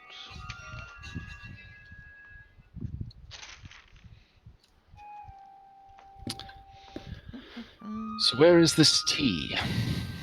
So this way, please follow me. And he heads back around to the corner. I just realized we done fucked up. We never got what Xantor Sinric is, humanoid wise, so we can't be sure this is him or not. I did not write that down, so that might be true. We never asked. I don't think I ever provided that information. No, you I'm didn't.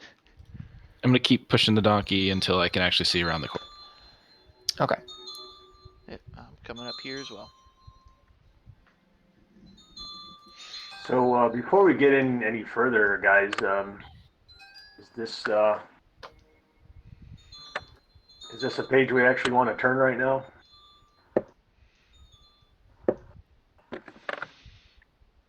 That is the question. This guy has stolen a magic item from the college. He's done weird alchemical experiments. He's being real dodgy. Well, So he's a thief and possibly a bad person, so I He would did. expect that. He did straight up tell us his name. But he's got a pile of corpses outside, and he doesn't seem the least bit concerned by it, or the fact that his guests have seen them. You don't know that he killed those people. We don't know they're people. Yes, as that too. I didn't say they As were you people. I guys- said they were piles of corpses. Right. as you guys like walk in and kind of look around, you see that this appears to be like a cabin that has been turned into more of a lab. Again, you smell the chemical odors, and you see fumes kind of wafting from this room over here. As you look in, you notice another suit of armor, this one by a large stove, where there is a pot, like a kettle, currently on the flame. And you notice at this time that as far as decorative suits of armor goes, neither of them are in very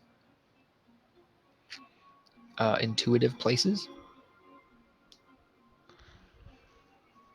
And you hear like muttering coming from the room that the like smoke is coming from. At this point, what? Does it sound like Xantor's Yeah, voice? it sounds like Xantor like kind of like murmuring to himself. Okay. At this point, the murmuring stops, and Xantor he kind of calls out to you from the room. He says, "I know who you are and why you're here. You've proven yourselves to be stout to make it this far through the forest, but I will not allow myself to be removed from these premises by a bunch of idiots. If you can answer these 3 riddles correctly, I will go with you quietly back to Neverwinter. Amulet in tow. Do you agree to these terms? What happens if we don't answer them correctly? Then you're beneath me and not worth my time, and I will have my companions destroy you."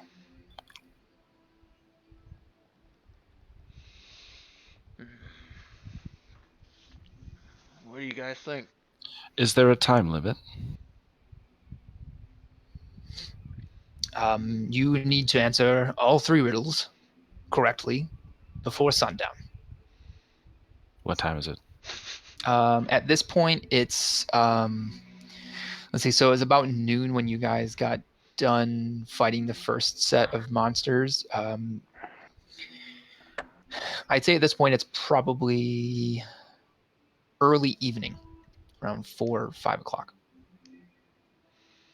So, Okay. ballpark, we'd maybe have, with the way this forest is set up, half hour, 45 minutes to answer? You may have up to 2 hours, Okay. basically. Based on the time of year and your surroundings, you think you may have around 2 hours of daylight left. Okay. Well, I have +0 to intelligence, so that sums up my character. I think I'm really smart. but I'm not.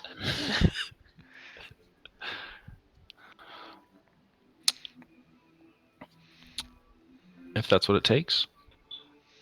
Can I make an insight check to see if he's telling the truth or not? Ooh, good thinking. Yeah, go ahead.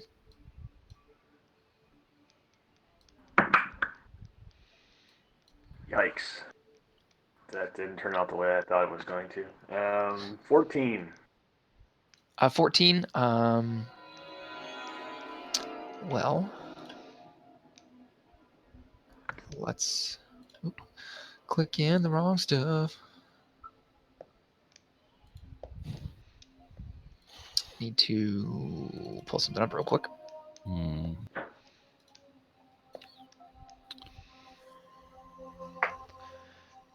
Okay. From what you can tell, he is being forthright.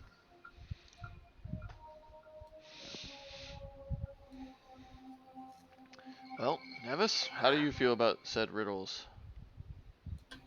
Um,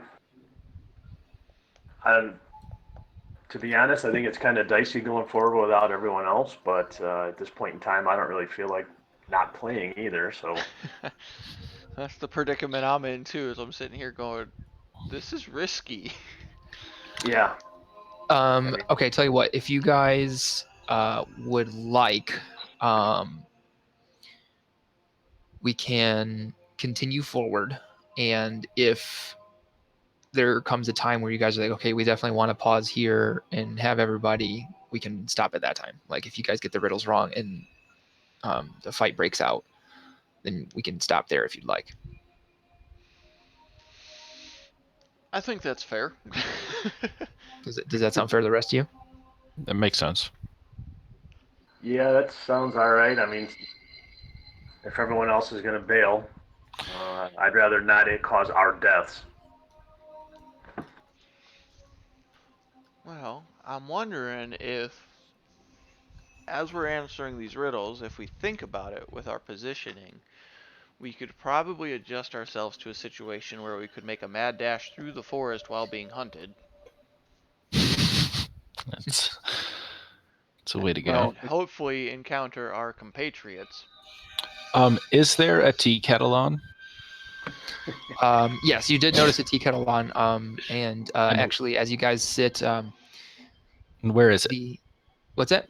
Where it's is it? over here, like behind this suit of armor. Okay. As you guys kind of mull this over, Xantor says, he says a word, and it sounds vaguely like potate. And you notice that the suits of armor start going about business of their own. This suit of armor over here, that by the stove with the kettle, begins getting tea service ready. And this one over here is going. It's like collecting books and bringing them to like a reading table that you would assume it's a reading table, sort of in the other room. So just to be safe, I want to maintain a 30-foot distance from anything that isn't us and moving. Okay. I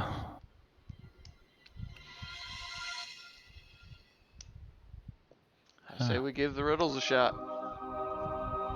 Yeah. Why not? Okay.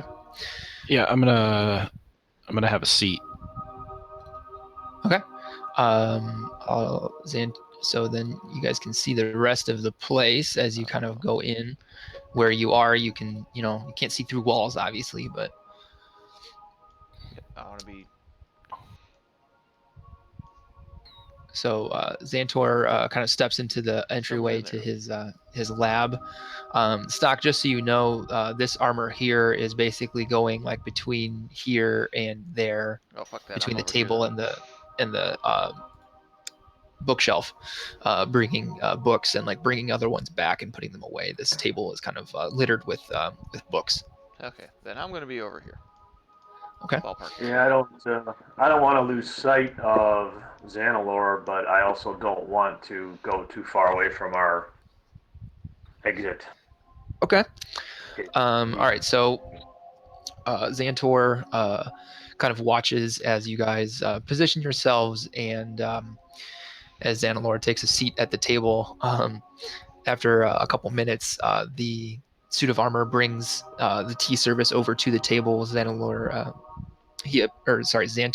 apologizes that he has limited seating. It's usually only him staying here. I only need the one seat. And he says, so I take it you're ready for your first riddle. Okay. Yeah, have at it. The more you take, the more you leave behind. What am I? Don't be Googling them, Scott. No, this is okay. I was typing it in a Word. Okay. I don't know All how to right. show you this. No, you're fine. Okay. I will go like this the rest of the time. That is not what I'm doing. The more you take, the more you leave behind. I trust you, Scott. I just wanted to throw that out there. Yeah, no, I'm not gonna cheat. That's no fun. The more you take, the more you leave behind.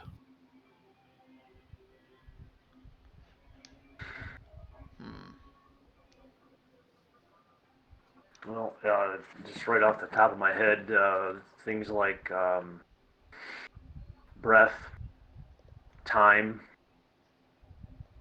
these things are coming to mind. Time But I'm seems not like exact- it's the more likely one. The more time you take, the more time you leave behind.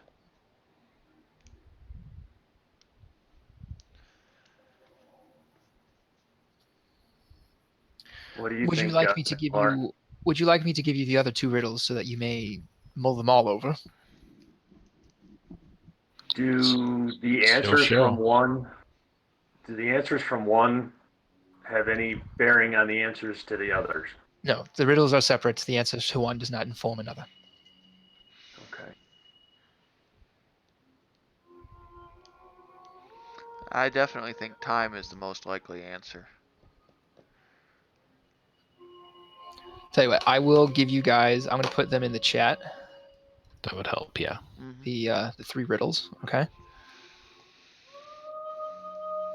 Damn classic tropes. All right. So riddle number one going into the Roll20 chat now.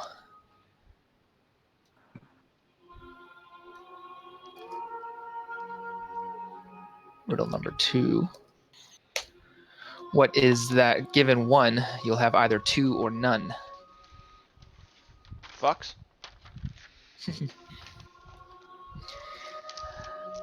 And the final riddle.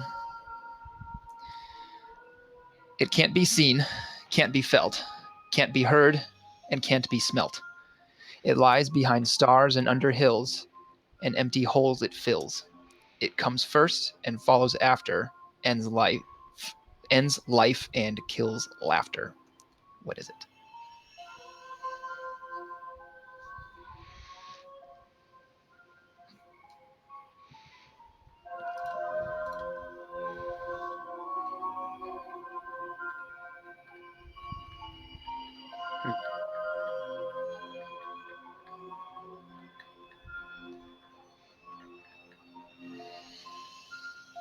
I'm thinking the answer to the second one might be either options or a choice.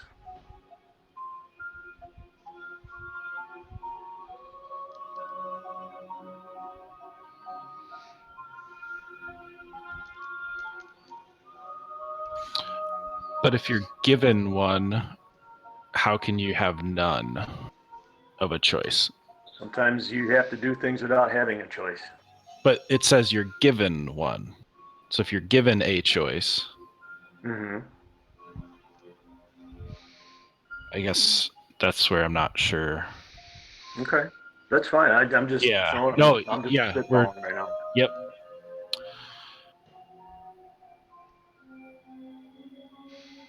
The first one bothers me because I feel like I've heard it somewhere before, but I have no idea what it is.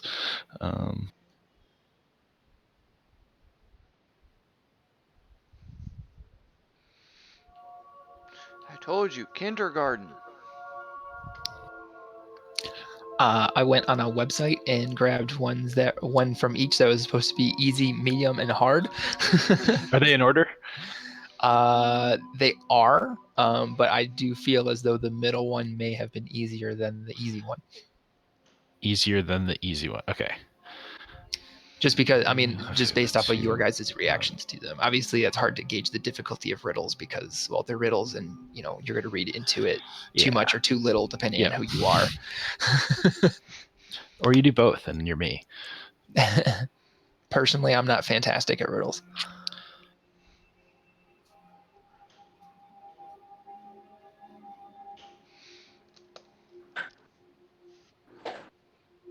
I thought that these ones were. I thought the answers were kind of cool, given that we're playing D&D. Like they're not like it's not like one of the answers. It's not like if you give one goblin, you'll either have two goblins or none. But like I think that like they're sort of fitting with the theme of this kind of campaign. Once you do find out the answers, it probably won't make sense as a hint, but once you hear the answers and play more, you'll probably be like, "Ooh, okay."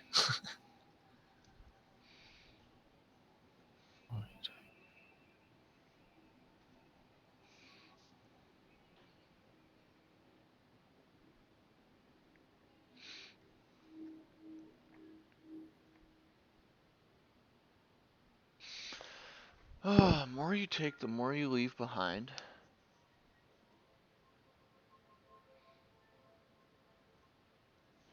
Time really does seem to fit that first one, though.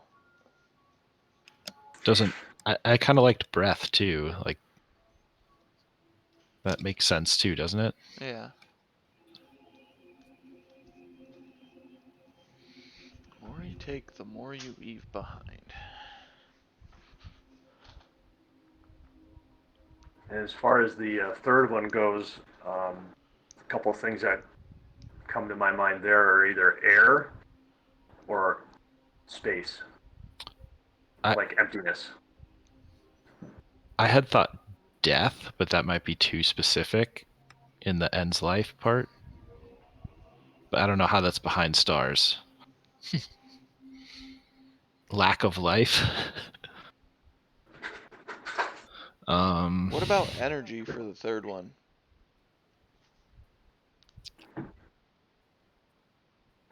Maybe that's not specific enough. Because you can see light, which is energy. We're also in the world of D&D, not real-world science. Fair. Because, in terms of a riddle, it seems to fit. Because stars have energy, hills have potential energy, and empty holes it fills.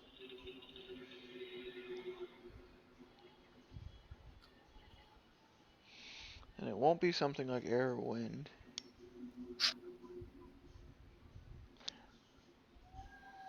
Alright, well, we basically have two choices for the first one. Breath or time. So which one do we want to pick? Let's at least get an answer out of one of these. Yeah. I kind of like time more. Yeah.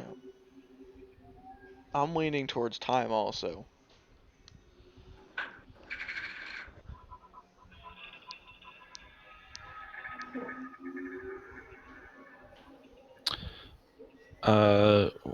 Go ahead and say something. Well, I don't know that we actually need to answer them like individually. We can come up with all of our answers and maybe. I think it might be You better don't have to to answer them answer like in order. Yeah. But that's the only one we have any kind of a clear direction on at the moment. Unless we agreed to choice for the second one, it just something feels off to me. What is it? Yeah, like I said, I was throwing those out there. No, that's not bad. Off the top of my head, Yeah. that's usually, when you try to, like taking a test. Yeah. Usually your first impulse is at normally least the correct one, And if you start overthinking it, then everything gets muddled. Yeah. Sure. Yeah, we'll go with time for the first one. Who's gonna say that? Are you guys going to give your answer to each of them individually, or are you going to answer them all at the same time and hope that all three are right? Or do you want to like? I'd like to answer them individually. Yeah. Okay. Do you want to know right away, like if your first answer is wrong, and then we're going into the fight, or do you want to try to? I'd like to have the conversation. Well, I would have figured. Oh, that's right. He did say we have to answer all three correctly. All three correctly, yeah. But like, are we going to be able to talk to him like this is the answer, or is it just like we turn in our piece of paper? I mean, I guess I don't necessarily see the difference in outcome. Yeah. Because if we talk, maybe talking can happen. like you're hoping that you can reason your answer. Now he's got his own riddles after. Or I can, one of them says something and I can say, gauge his reaction and yeah, maybe convince using him. insight checks to gauge him. Yeah. And I can be like, that's not what we meant. He was just spitballing. So maybe by a second. Okay. Yeah, I think we can do that. Okay. Because it doesn't necessarily mean that you'll succeed the insight check. Exactly. Yeah. Yeah. Oh, and then maybe a persuasion check after that. Oh, shit. I have nothing for that second one.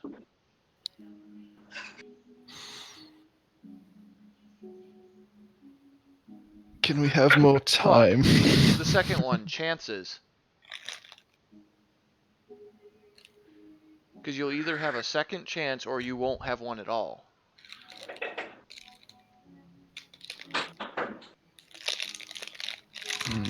Because then you would have had two chances or you've had none.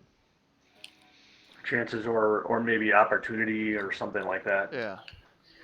I don't know, I'm still kind of liking choice too.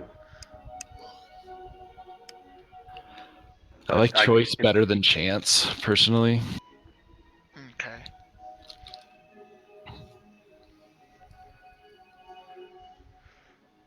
Behind stars and under. Yeah, so we'll do Nothingness, emptiness. But then again, I don't like using words that are part of the Carbon. The riddle either. that seems wrong. What? The only thing that fills empty hole is air or nothingness. Water. It's not an empty hole, then it's a hole. It Then fills the empty holes. It says empty holes, it fills. But water can be felt. As far as you know. What about death? I said death, but I'm a little bit... Is it too literal to say it ends life? And how is it behind a star? Well, why would it be under hills? Under hills is death? Dead people. Yeah. Corey's enjoying this too much. Empty holes it fills. I don't know that I've really ever been on this side of riddles. I'm usually sitting in your guys' seat. You put this in just for that, didn't you? It's interesting to It wasn't hear him people, that put this in, which is the worst part. Hear people reason their solutions, like how people come to those solutions for riddles. He chose the riddles. He didn't choose that they would occur. Yes, Mike did write this part. Okay. Well,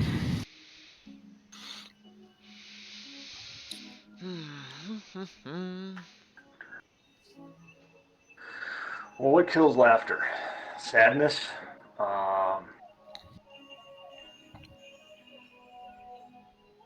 But then how does it lie behind stars and under hills? I'm still thinking that it's got something to do with nothingness. Death? like the sound of silence is the exact opposite of laughter. Does silence end life? Lies behind stars and under hills. Darkness. That's interesting. I don't know how darkness would fill an empty hole.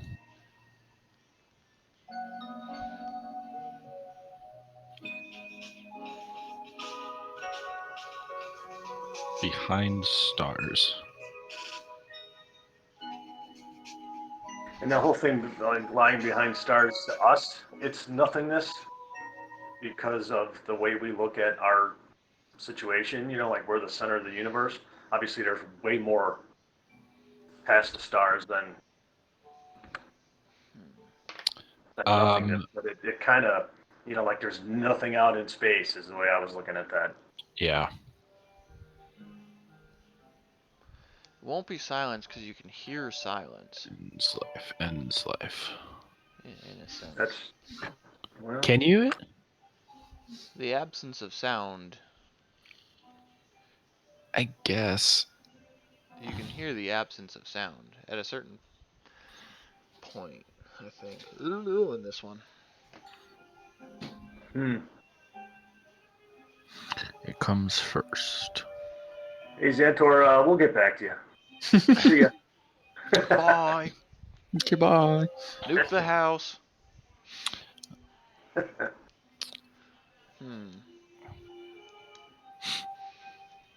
Can I sneak up behind him and chokehold? What are the answers? Damn. Fuck. Okay, so I will say that the solutions that have been bandied about, you have said the correct solution to 2 of the riddles. Okay. Probably the 2 that we feel good about. I'm going to assume that. Yeah. Because I don't feel like we've said one for the third one that's quite there. But we're still pretty split on the second one too. So maybe we have. I'm thinking that Maybe that's the one we don't have. We've come across the answer on the third one. We just can't. We're further away from a decision on that one than we are the second one. But that doesn't mean we got the second one right.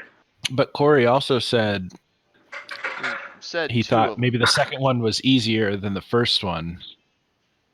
Yes. Or I guess he said that the medium was easier than the easy one. Which so I would don't. be the second one. Which I'm assuming because they were in order. Yeah.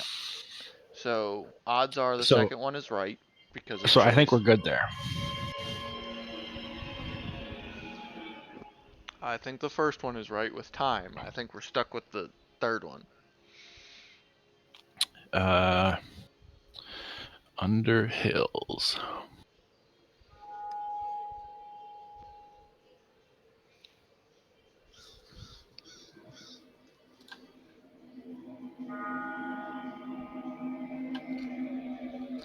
I decided to look at the Twitch stream to see if anyone had decided to try to answer in the chat, but no one has. Naturally. Because they're probably hurting as much as we are if anybody's actually watching.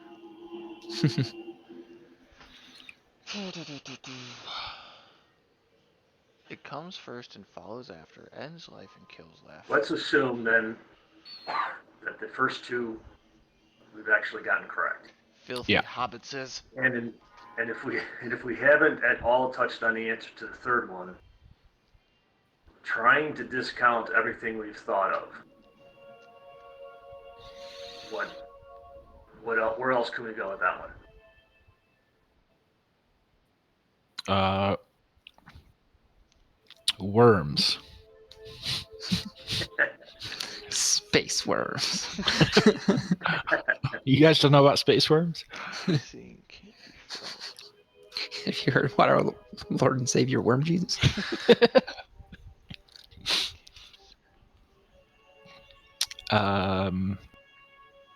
Atoms. Baseball.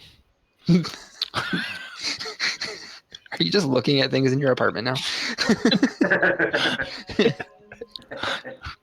It doesn't matter. Hey, what about darkness? I did say that I wasn't sure if that's a can't be seen, Yeah. and But life starts in darkness and ends in darkness, and darkness can kill laughter. There's darkness under hills. Can't be smelt. The only thing it doesn't fit is possibly can't be seen. or if you want to get technical, behind stars, because behind the star is still there's light on that side of it too. Yeah. But I don't think that's what it's getting at. No, that's a little too depth. I think you're right, Scott. It's gonna be darkness for the third one.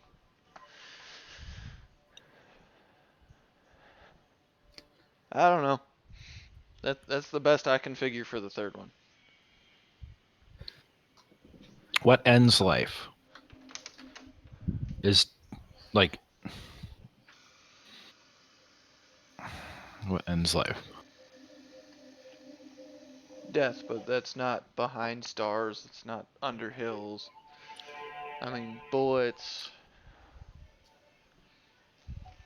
I think maybe we're taking that too literally, though. Yeah. Ends life. Yeah. Well, I mean, yeah, because death comes at the end of life, but But death doesn't first. I mean, I guess maybe a chicken or the egg thing. Yeah.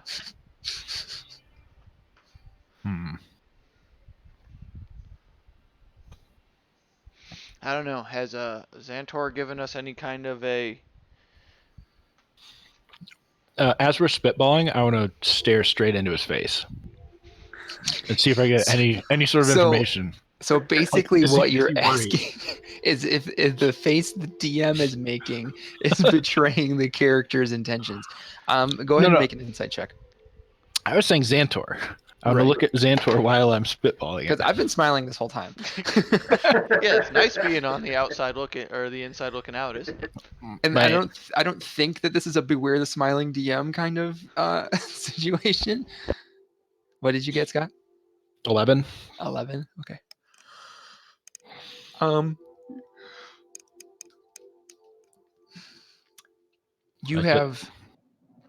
You've seen him raise his eyebrow a couple times at some of the things that you've said, but without really like staring at him while certain things are being said. I don't think that you can Tell determine which things. Yeah.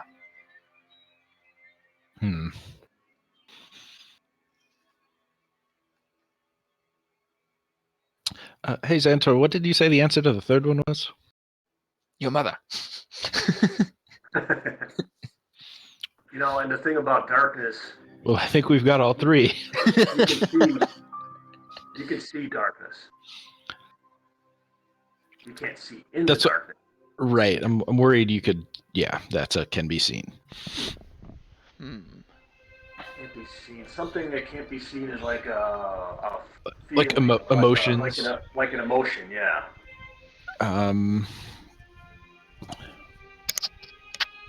Grief.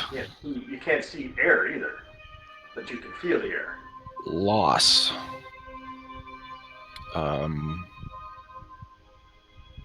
You can hear wind. Is that technically air? But the whole issue is it lies behind stars and under hills.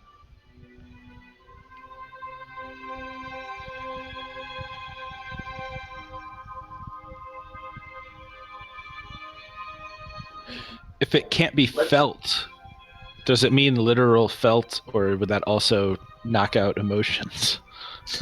Oh, yeah, true. And is it the expression of that the the emotion literal, on the face counting as being seen? Sure. What if the empty hole wasn't a literal hole? What if it was... Is it dice?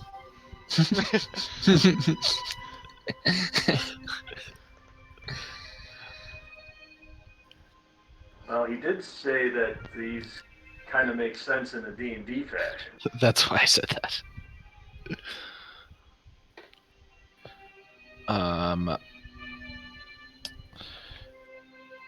And at first I was thinking maybe it's magic, Odorless poisonous gas. but that doesn't really fit with most of the riddle. I'm It gonna can't be seen, run to felt, the heard, or bathroom while you smelled. guys deliberate. I'm gonna give you 5 more minutes. Oh boy. Comes first and follows after.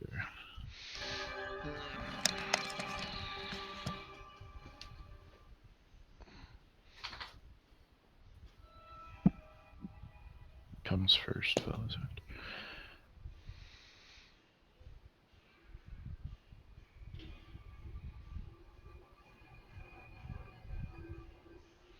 And empty holes it fills.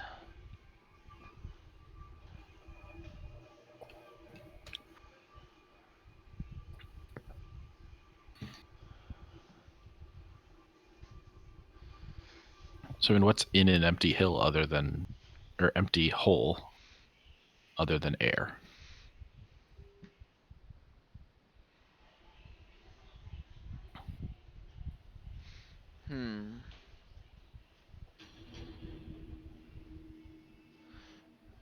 The part that keeps getting me is we find answers for one part, and then you look at another part of the riddle, like it lies behind stars and under hills. Yeah. And I don't think air kills laughter. Unless it's odorless poisonous gas. Asphyxiation.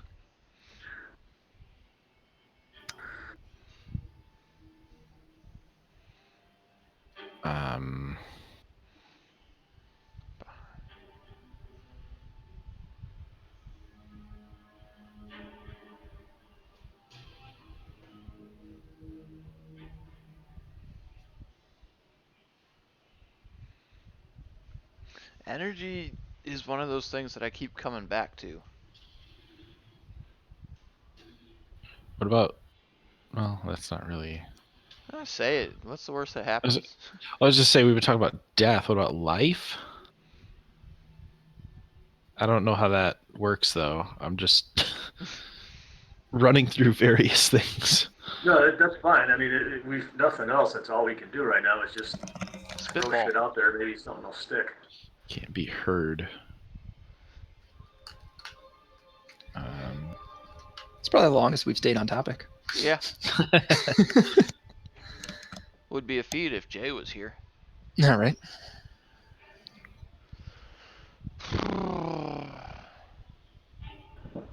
Can't be heard, can't be smelled. So it's something intangible. Yeah.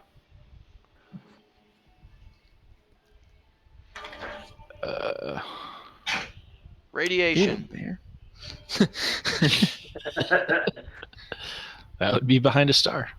Yep. It can't be seen, it can't be felt, can't be heard, can't be smelt. Can go under hills and fills empty holes. It's always been and always will be. It'll end life, and it definitely kills laughter.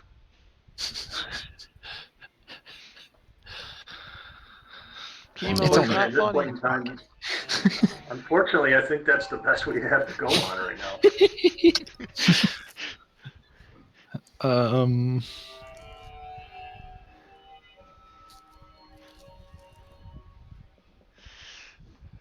Shit. I just don't think it's a very D&D answer. That's all. That's the only thing that bothers me about that. Yeah. Oh, Magic?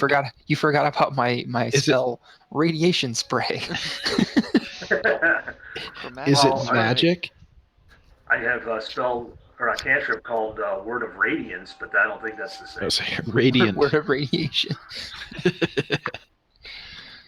Magic? Yes.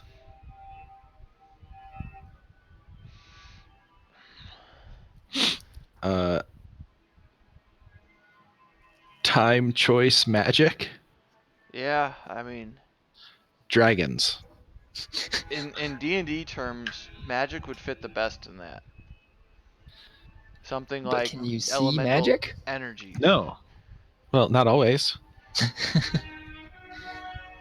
I don't think see the magic. you can see the You might see effects. the beam Yeah. of light, or You can see the effects of magic, but not the magic itself. Yeah. It comes first and follows Aliens.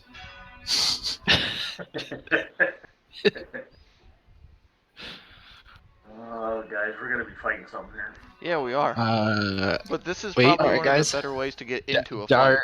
They're The interior of the cabin slowly grows darker and darker as time goes on, and is now currently lit only by the wood-fired stove. Okay. And a couple of lanterns. Surprise attack. time, choice, death. So are you wanting to do your insight check for a potential second chance on your answers? Yep. Okay, so you're saying time for the first one, Yep. correct? Okay, go ahead and make an insight check. 15. Okay. You sort of see his like a micro expression of like his shoulders dropping for a minute. Uh-oh. I don't know what that means. Pocket sand. Is shoulders dropping disappointment or like relief? Yeah, Maybe we're That's not as kinda dumb what as I'm he thinks we thinking. are. typically disappointment. Okay. Yeah. Excuse me. Breath, choice, Well, death. it could be disappointment in the fact that you got the answer right.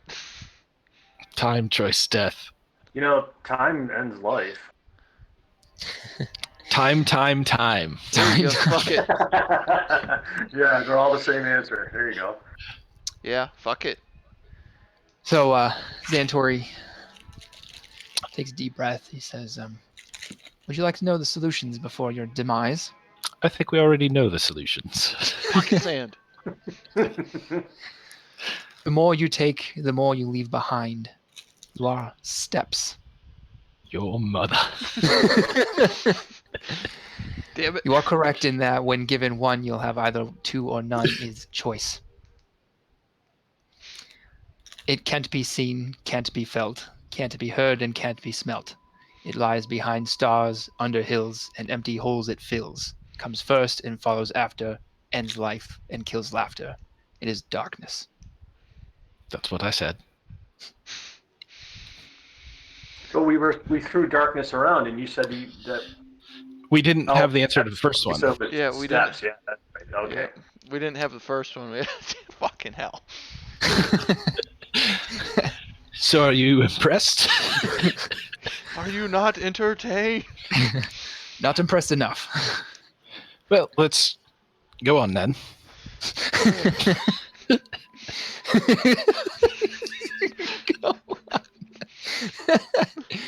Time to go. Come on. Says, well, as I've stated, I won't be leaving without a fight. And the suits of armor, they turn to face you guys, and they do they have weapons? Do they draw a weapon? They have no weapons. Nope. They have no weapons. All They right. draw fisticuffs. He won't leave without a fight. Tell What me if we they just can't. leave? What if we leave and we don't try and take him? Yeah. What if just you and me, man to man?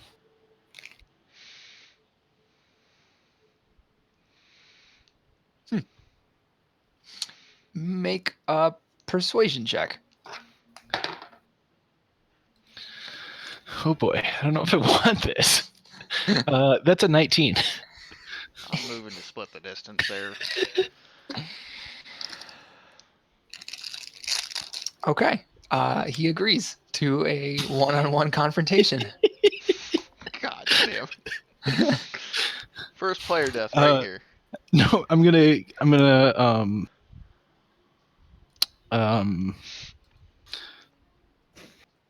like give a look to Stock that hopefully means cheat.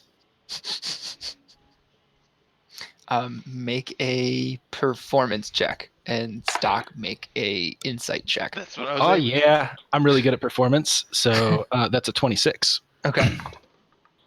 Ooh. Ooh, you're fucked, buddy. Uh-oh. 5. Oh, boy. So a 26 would be like a +6, basically. Like looking at it as a yeah, no, Stock doesn't get it. Did Nevis Doc, you see get him some make a of the motion, periphery? and it looks like maybe he has a crick in his neck. Maybe he has to poop. All right. So let's go ahead and do that then. Let's roll initiative for everyone, and if we'll say that if the mono e mono quality is disrupted, then we will enter true combat. True combat. Jeez. All right, here we go. All right, 20 to 25. Cool. 15 to 20. 17.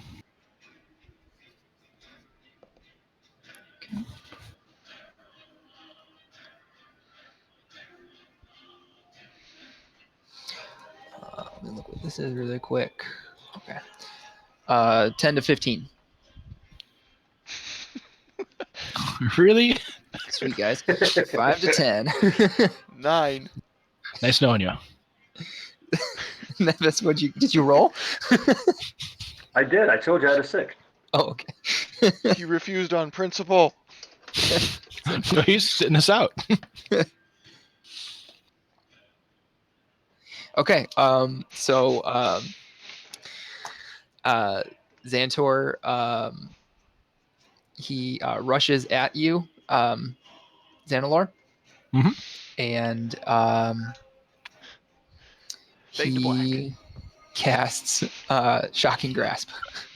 So he's Okay. gonna make a melee spell attack against you. Okay. So- Does an 11 hit you?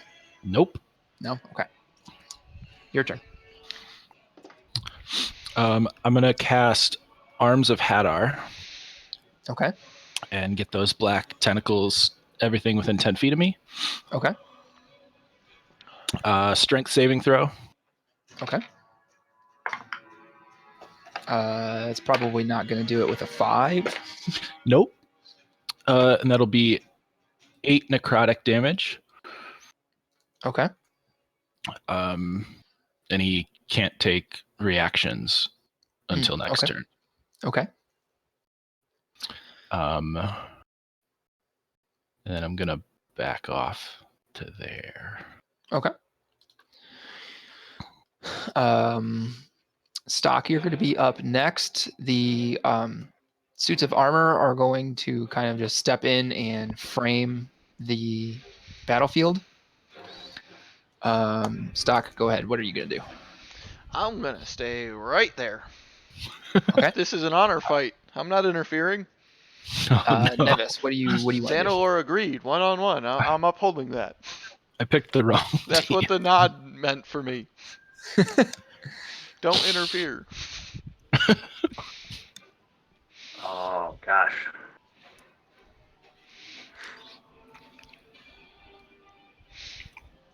You can cheat later. It's okay. You want to hold an action, anything like that? Nah, actually, that's a good point. I didn't think about that. I'll hold attack if Xantor cheats. Okay.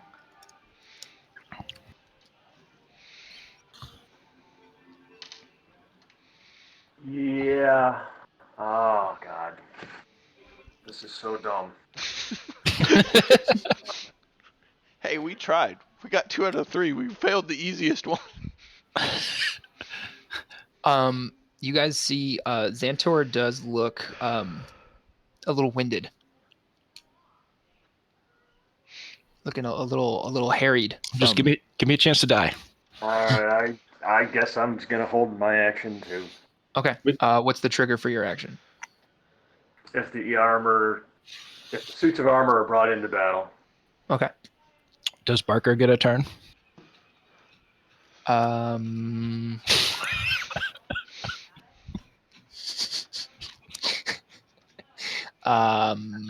Yes. Yes.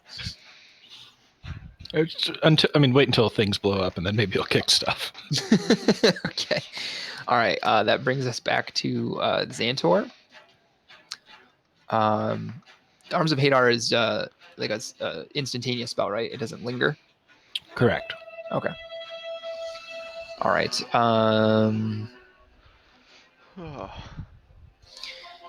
Okay, Xantor is going to run at you. He's going to pull a sword, and he's going to make 2 attacks against you. Okay. A 13 and a 16. The 13 misses because of my mage armor. The 16 hits. Okay.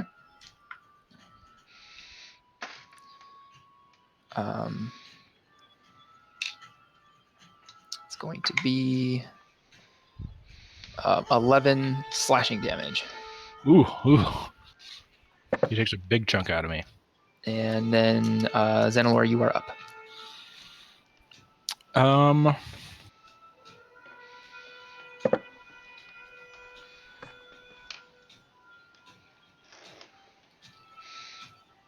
going to guess he's good at wisdom. So I'm going to Eldritch Blast him. Okay. And that's a 19 to hit. 19 will hit.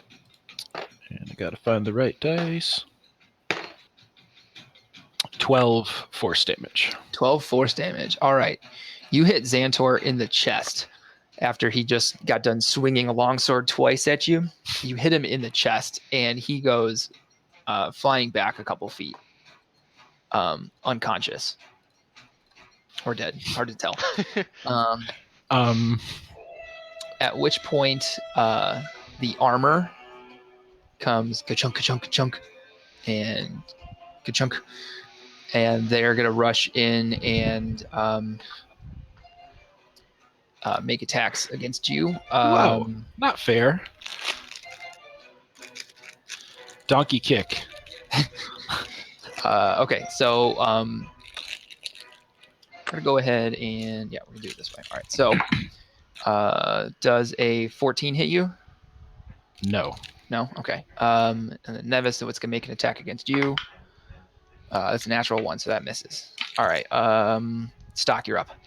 All right, seeing as Kachunkies are acting up, I'm gonna do much of the same. And well, since Xanalor's already been in a fight, I'm gonna take a step closer towards him to help him out and glaive him. Glaive him. Glaive him.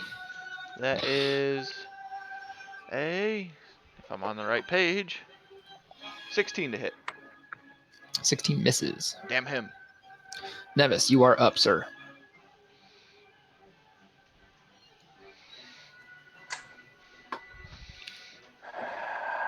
Damn.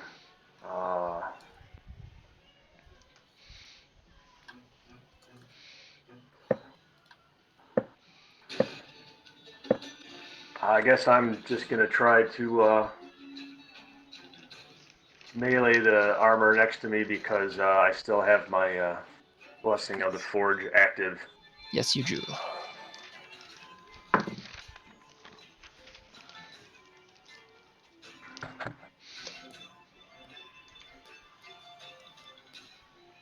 That is a 14 to hit. 14 will miss. All right. Xanalor, you're up again.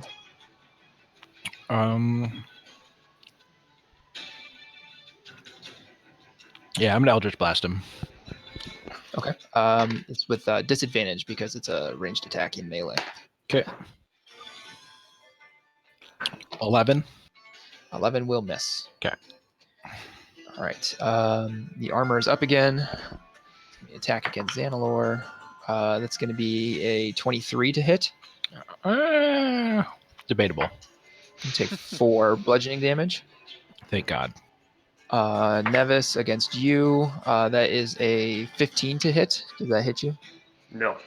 No. All right. Stock, you're up. All right, glaving again. Nope. All right. Nevis, you're up. All right, I wasn't going to try this, but I think I am now. I want to use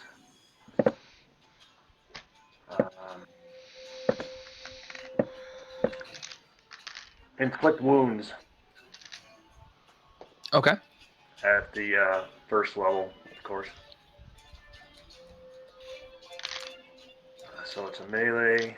Damn it. I don't think an 11 is going to do it. Cure That I had wounds last time. is a roll to hit one. Inflict wounds is a... Yeah, it's looking like it's a melee attack. Oh, okay. Yeah, no, an 11 will miss, unfortunately. Okay. This fight just keeps getting dumber.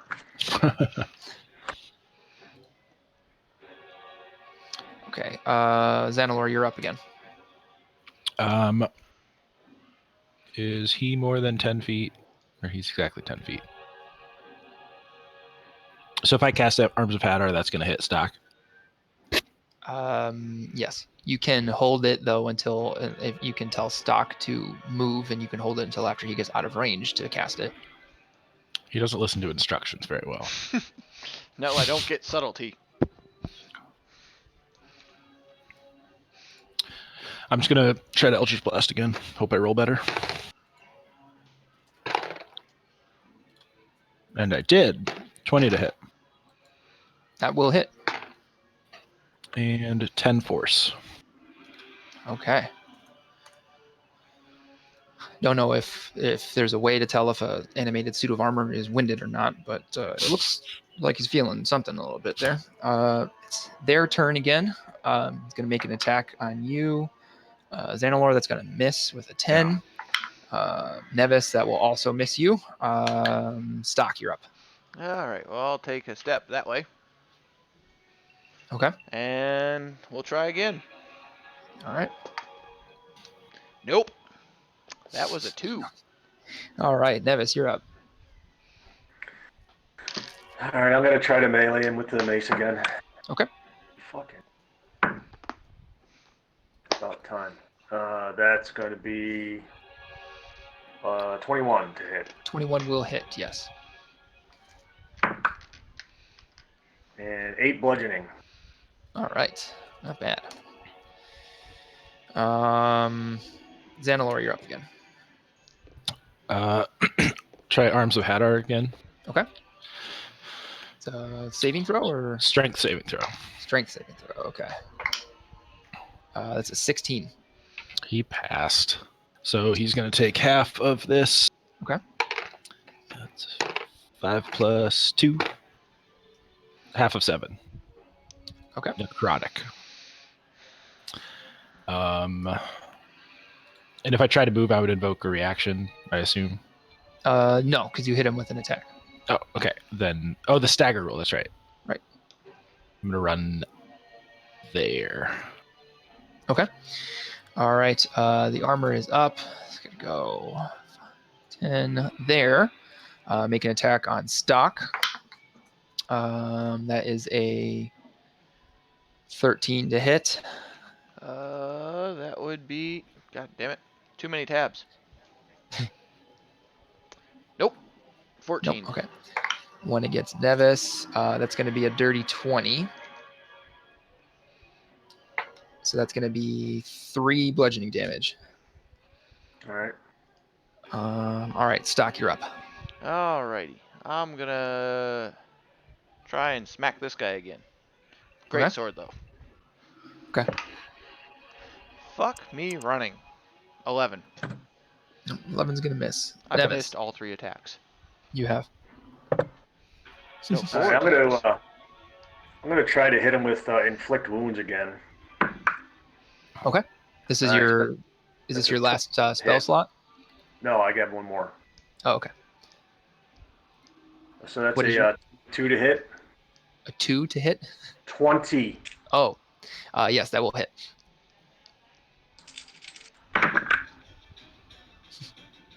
$16 necrotic damage. Nice. That suit of armor crumples to the ground. And Barker kicks the helmet across the across the shack. Into the other suit of armor, I- dealing 1 bludgeoning damage. I wanted the donkey to end the fight. And I want to use my movement to go there. Okay, fantastic. Xanalor. I'm going to cast Spare the Dying on Xantor. Okay. So you cast Spare the Dying on him, and you notice that it has no effect because instead of being like a dying body on the ground, he seems to have like partially cracked and crumbled as though he's made of stone. Okay. So the armor is up, and against stock, that's going to be a 21 to hit, That hits. and that's for 3 bludgeoning damage. Woohoo! Stock, you're up. All right. So that being said, Scoochy, Scoochy, Scoochy, and Greatsword with advantage, because apparently it's the Okay. only way I can hit. That is a 23. 23 will hit. That is 11 slashing. All right. How do you want to do this? Oh, I am just going full ham on him, and it's slashing and slashing and slashing and slashing, and then once he's a pile of pieces, I am curb stomping the living shit out of every piece of standing armor till it is flat sheet metal. All right. As you see Stock reduce this animated armor to ingot, you see a gauntlet from the other set of armor go flying across the shack as Barker has kicked the gauntlet across. And yeah, you guys turn to see Xanalor standing by. Xantor. Yeah, Xantor. Xanalor. This is too confusing, guys. Like their I didn't spells know. completely different. Something is wrong with him.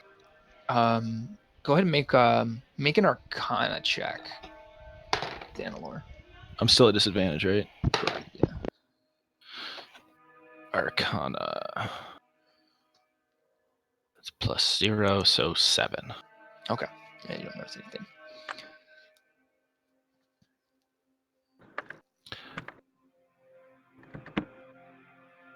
Do either of you know what might be going on with this guy? And so Stock and Nevis, do you guys step over to Xantor? Yeah. Sure. Okay. Toddle over.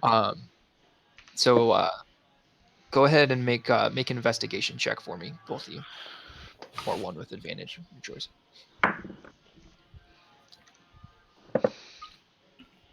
11. 6. Okay. I need different fucking dice. So you see that the chest area of Xantor has like his robes and shirt have sort of fallen open, and what was basically flesh colored stone has like cracked and started to crumble. That's not normal. Could I make a medicine check on him? Yeah, go ahead. I don't think that's going to be much better. 16. 16. You're kind of like looking over him, and there's like no like as you kind of like move some of the skin colored rock to the side, thinking that it might be maybe some like sort of like stone skin type spell. You see that you're actually like slowly moving your way down towards the floor, that there is no organs inside this. As you're kind of like working your way through, you feel on the inside of the robes is some sort of item inside his robes, and you dig around in there and you get it out of the dust and stone and shirt and the folds of the robes, and you pull out an amulet, and it appears to be similar to the amulet that was described to you by Baron.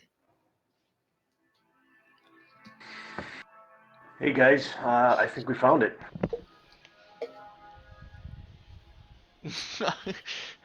I'm just giving Nevis a really weird look right now because he just rummaged through a possible corpse that turned into dust and pulled an amulet out of its chest. I am thoroughly confused. And I look over at Xanalor, and I say to him, I don't know if you're extraordinarily stupid or extraordinarily lucky. Neither do I.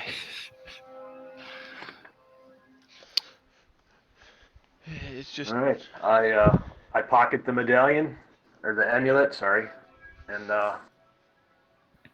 let's look around, see who else we can find. Yeah.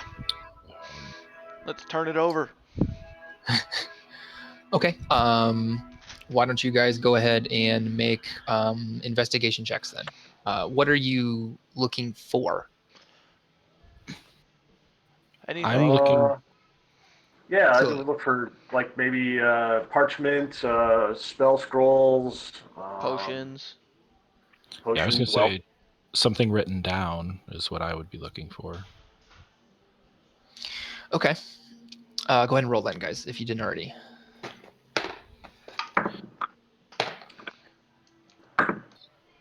10. 12. Okay. 18. Fuck. 18. Nevis. Nevis, you, while you're kind of combing through the lab, you actually go in there after Xanalor finishes in there, and you realize that, like, you're not sure if it's the battle fog or if it's just like him not sleeping or whatever, but he kind of like walked in and like stared at things and then walked back out. But you go in and you start looking through stuff, and like these are Xantor was an alchemist and a very gifted one, according to Varen.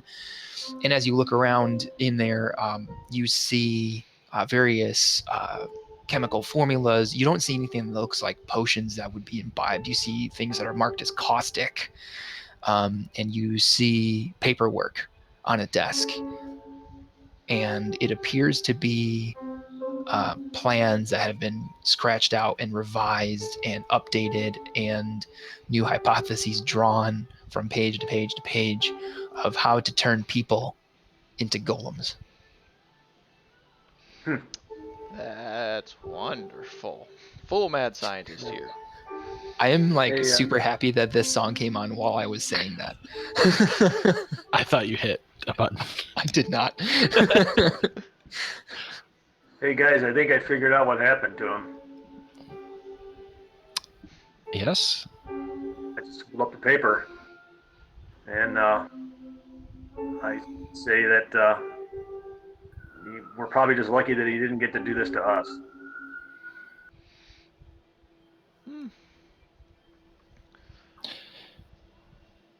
Now, is it turning people into golems or making golems that look like people? That I would don't require think an Arcana that's check. Gotcha. really something that we need to worry about. I'm just going to fold the paper up, and I'm going to bring it back with the amulet to the mage college or whatever that. I'm gonna take Xantor's corpse or whatever that is How with much of us. his head is intact and how fragile is it? So as you guys have been turning over the building, the cracks and crumbling of the stone has continued to spread. And by the time Xanalor, you bend down to grab a piece of his corpse, it's just dust. I'm gonna take a handful and put it in a pouch. Just gonna walk around with a handful of sand. Pocket sand. Okay, so you put some of this up, Xantor dust, into a small pouch. Do you have anything in your inventory kit that would actually hold this? That's a good question. He has a backpack. I have to have pockets at least, right? Well, I know like some I kits come have with, like, I have a fines. little bag of sand, so I'm gonna dump out the sand and Okay. fill it with Fill it with different sand. Xantor. Yeah, Fill it with Xantor. Commutable Okay. diseases right there. I'm gonna All right. I'm gonna change that to little bag of Xantor. Little bag of Xantor. Zanny bag. All right. Okay. So yeah, that's where you guys are right now. Anything that you would like to do? It is. It's essentially night at this time. Yeah, I was going to say, what if we try to bar the door and possibly windows and see if we can't at least take a long rest. Before that, I'm gonna Inside. go outside and start burning all of the corpses. Okay. Because that would look suspicious if somebody shows up and there's corpses outside still. So just If the rest of the donkeys are still outside, I'm gonna usher them inside. They can spend the night inside with us. Okay. I was actually going to ask about that. I'm not going to ask about that too much in the future, because I want you guys to take care of your stuff. But since we are new to having animals to take care of, I was going to prompt you, but very I good. already That brought was very mine good. in. All right, how are you guys barring the door? What's your plan there? Use these bookcases, I think. Okay, Xanilor, do you actually have the physical capability to contribute to that? I do. Hey, I could Yeah, I think we try. can just kind of push one over there and lean it against the door, so that if nothing else, it'll make a big commotion if it gets pushed over. Okay. I got Yeah. a 19 So for that, so I'm gonna do that. cool. I'm not gonna make you guys roll. You guys have time. There's nothing pressing here. You can take 20 and move 1, 2, 3 bookcases over there if you wanted to. Just take you some time. Not a big deal. You've got plenty of it right now. And then you guys are you guys planning on taking watches over the course of the evening, or are you feeling pretty safe in the cabin? There's not really a wrong answer here. I'm just curious. I'll I'm take at just least a watch. I'm just gonna bring my donkey over right where I'm sleeping, and I'm taking the bed. And I think if anything, I'm gonna tell him to yell at me if there's something. Okay. yeah, I was gonna say if we've got the animals in here and we've got the noise of the things we've shoved in front of the entry points to wake us up, I think we can probably all just go right to sleep. Oh yeah, Okay. if we're gonna do that, then we'll put the other bookcases in front of the other 2 windows just to be safe. Yeah. Okay. Yeah. Yeah, that's fine. Just So darkness continues to fall. The light of the stove slowly fades as the evening goes on. The walls of the cabin keep you relatively warm compared to sleeping outside. And night passes, and uh, we where's my brain? In the morning, we see an image of Stock, curled up with a bear rug around him. Nevis is kind of splayed out across a padded armchair, and Xanilor is Sleep. stretching in a bed. A dead man's bed. Xanilor, you get to remove another level of exhaustion. And yeah, so it's the start of a new day. You guys, as you Start rummaging through and see if there's any food. Sure. There are some foodstuffs, mostly dried provisions. Canned goods aren't really a thing, but yeah, like dried provisions, hardtack, things of that nature. Not a lot. You Lamb this can't tell bread. how long it's been since Xantor removed his need to eat. Or if he ever really was. If it's his cabin in the first place, Is you this don't know. even There's really him? maybe 5 or 6 days worth of rations. You guys can divvy that up and put that in your inventories if you'd like.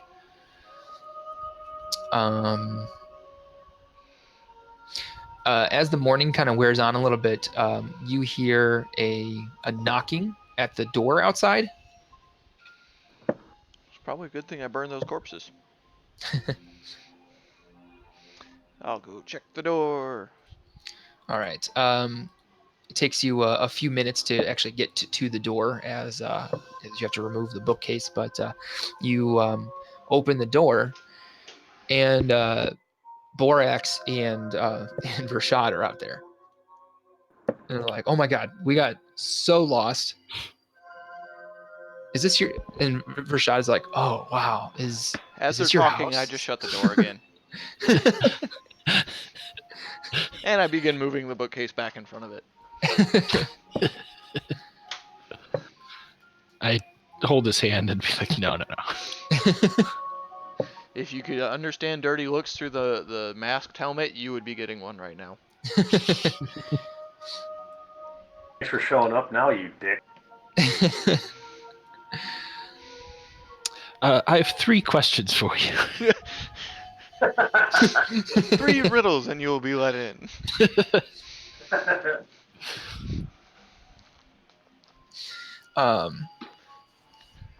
So yeah, Borax, he goes on to explain that when everyone heard that sound, you guys all looked over to it, and then when you looked back to the road, it was the same thing as what had happened to you guys.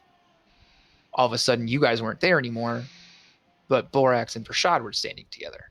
So they continued down the path, and it took them a while, but eventually they got here, and the place was boarded up. Yet I'm still not surprised they chose to knock at the door of a boarded up house. Well, now Prashad thinks you live here, so. All right, so you guys kind of you gather your belongings as you do every morning. Get the donkeys saddled up, or not saddled, but you get I wanna take the bedding and the bear rug, and that's now my bedroll. Okay, all right. Bedroll 2.0. Yeah, you can go ahead and add a bedroll to your inventory now.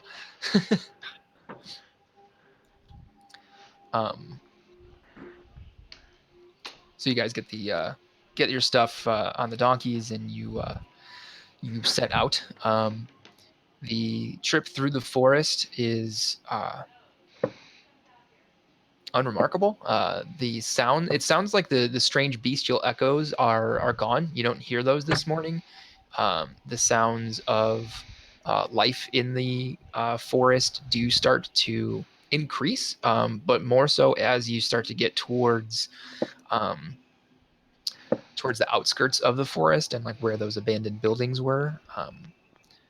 And ultimately, as you guys leave, you start to see the forest seems a bit brighter, like a bit greener, despite the fact that the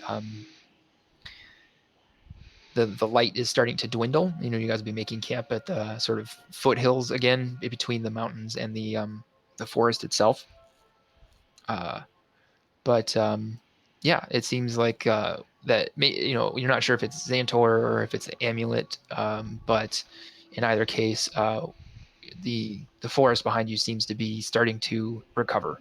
The trees are still twisted and knotted in unnatural ways, and the sounds of life seem timid currently, but they are returning nonetheless. So, before we left the house, I would do everything I could to, ensure it's secure and boarded up and make note of its location to be able to send the college that way because they'll probably glean more information than we would. Okay. All right, sounds good. And Nevis, you have those pieces of parchment with those plans and stuff on them, right? You brought those with you. Yeah, I folded them up and put them in my pouch too. Okay. All right. So who's taking watch this evening? In what order? Well, I think we'll force it on Druid Bros. Yeah. Okay. So Vershad will take first watch. Borax will take second watch. I'll go last. I'll 'cause I take like my the usual sunrise. third. Okay. All right. So Stock, during your watch, go ahead and make a perception check for me. All right. That is 12. 12. Okay.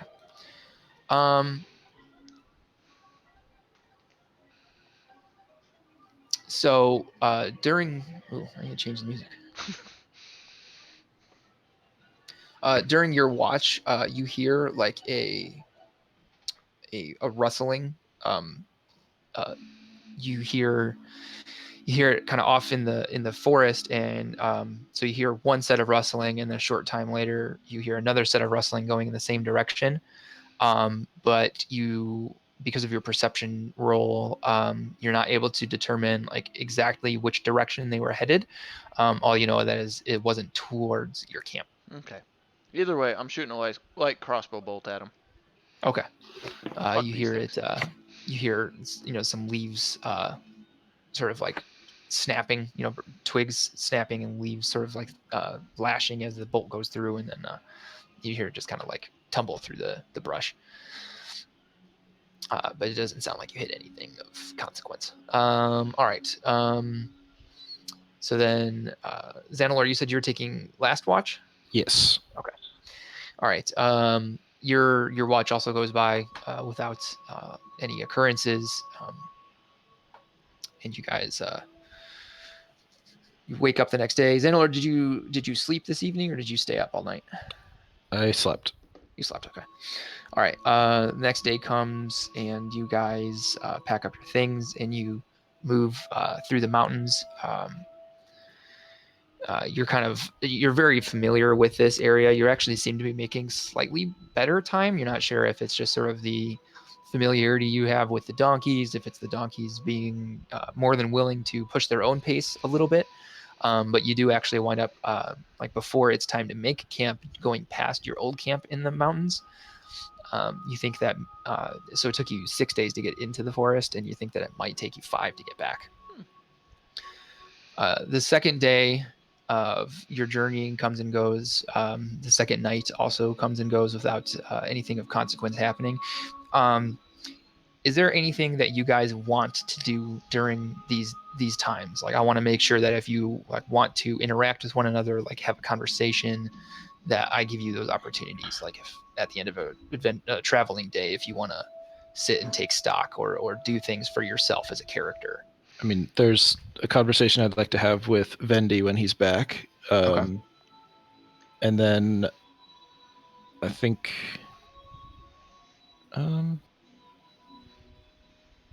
maybe just asked Neves.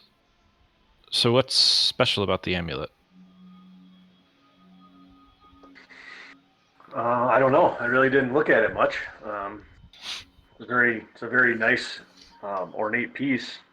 I don't recognize the crafting at all on it.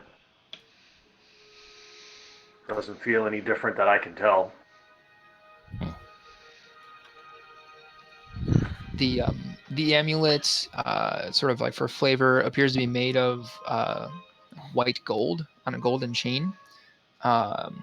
Engraved into the amulet is an eye, and it looks like it is like beaming light out from it. And have you put it on?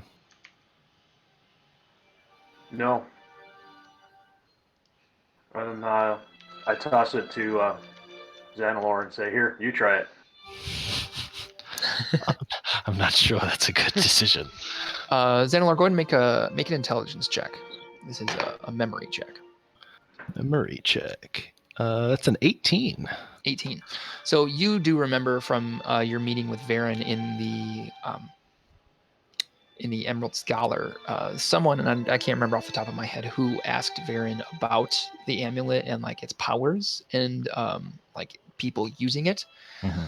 And Varen said something along the lines of like, it's not something that you can attune to. It's something that needs to be accessed using like a series of arcane sigils and things like that in order to harness its power. I'm just going to sit there and study it a while. Okay. And then just pocket it when I'm done. Okay. Okay.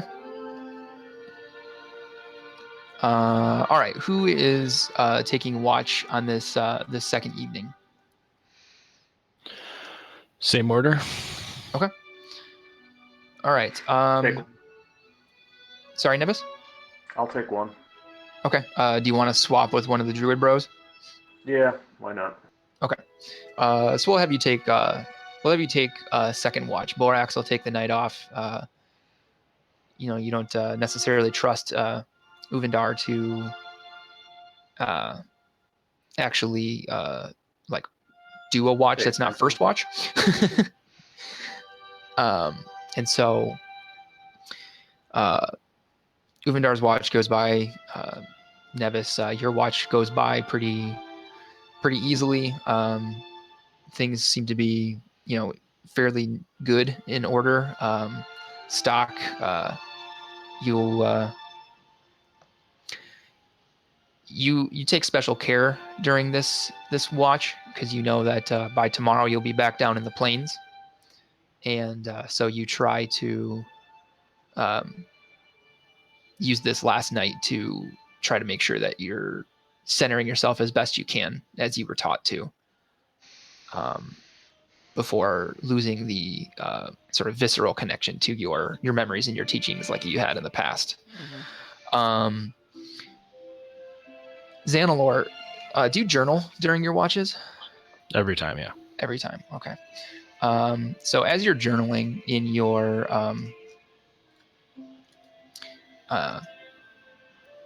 journal, I'm going to send you a whisper, Okay. some writing. When like as you're about to start closing your journal, Okay. some writing that's not yours appears, and you do recognize this. This is you've been contacted this way in the past. Okay. Yeah, I've spent some of our time traveling, inquiring to the group, especially frickin' Nevis, about whether or not he can make improvements to weapons and armor, in a permanent sense, and what it would require.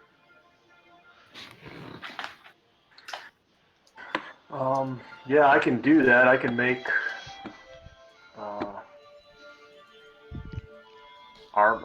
ammo even, apparently. See if I can see where.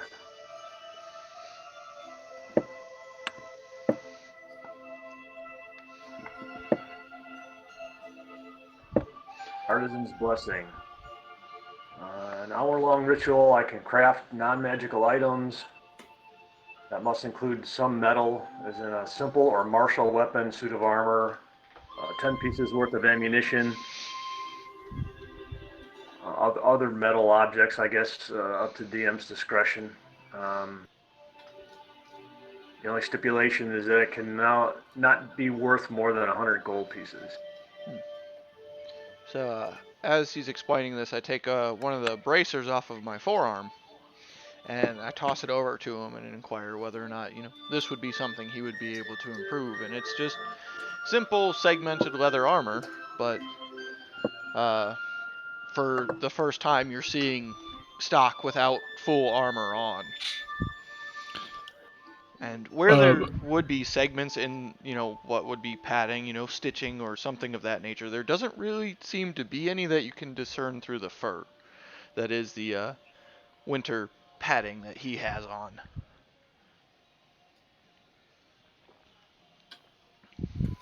I'm not sure I understood that. Yeah, I'm a little confused as well. Exactly. So you know how padding has stitches and segments to it, and it's like any other piece of clothing, right? Sure. Once he took that bracer off, there was none of that discernible stitching or patching or segmentation in the fur padding underneath. So the fur padding is The part padding of the is armor still that he get? on stock, as it would be, but he took the bracer segment off of his forearm and tossed it at you.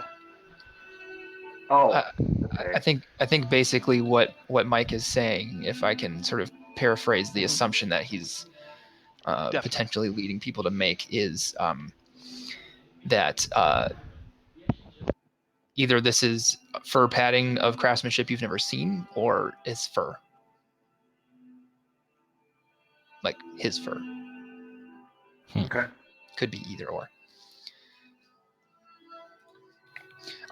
So sorry, Nevis, you were saying that you wanted to craft something today? No, thought Stock was asking me Oh, okay. something about maybe possibly improving his armor, maybe. Yeah, I was Oh, at sure. some point. Just seeing if it was something he was capable of doing. Sorry, I had to deal with April and being deafened through a wall. But yeah, it was just throwing a piece of my armor at you to see if you could make any kind of improvements towards, the segmented leather armor that I wear at some point. Yeah, with DM's approval, of course, I could probably at some point in time take some pieces of metal and add them to the leather, possibly giving it a modification that might be an armor class boost. I don't know. Okay. Go ahead and make an investigation check for me. We'll say with advantage, because this is like sort of specific to you looking over the craftsmanship of said item to see if there's a way that you can currently see to improve it. 17. 17. Okay. So you see that these segmented boiled leather armor is it's very well crafted. You haven't really seen leather work like this in a while. You weren't taught leather work by Ulfgar so much as working the metal, like sort of using not using nature to craft, but sort of to craft things out of sturdier stuff, right? And so out here, in the mountains, in the moonlight with the firelight, you don't currently see a way to improve it, but you think that potentially with some extra time and maybe some, it may require you to sort of have a vision or an idea given to you by your deity, but you could probably do something with this at some point. But you'll probably need to be in your forge to get it done. Okay. Yeah, I would agree to that. Okay. I'm gonna walk back over to Nevis and hand the amulet back. Okay. This would be like on the morning of the in the third morning. day. Okay. Yeah. Okay. I just take it and put it back in my pouch. Okay. All right. So today, you guys make your way down from the Sword Mountains down towards the high road.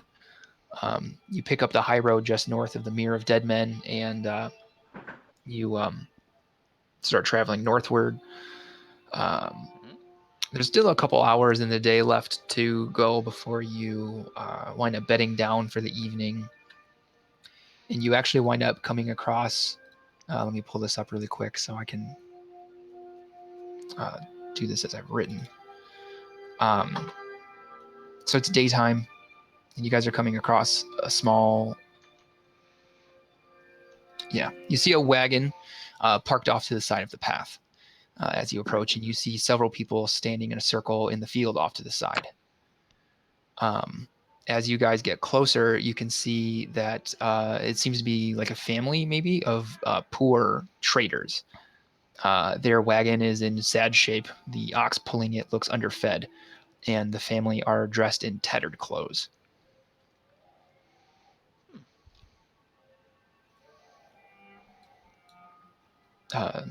I guess, would you guys like to stop, or do you want to keep going and head towards camp for the evening?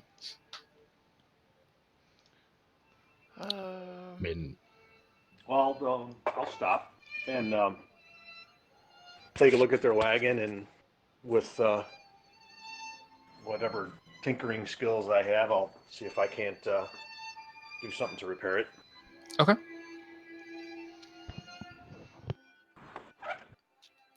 so they're traders. Do they have anything? So you want to go up and talk to them and see about trading with them? I just want to see if I can see in the wagon. Oh, does there it doesn't seem to there's be anything much at going all on? in the wagon. So the wagon looks like it has more personal effects in it than actual trading goods. but the things that are inside are modest isn't really a very kind Yeah. summary. Yep. Uh, Then yeah, I'm just gonna stand by. okay, Nevis, you kind of start looking at you look the wagon over.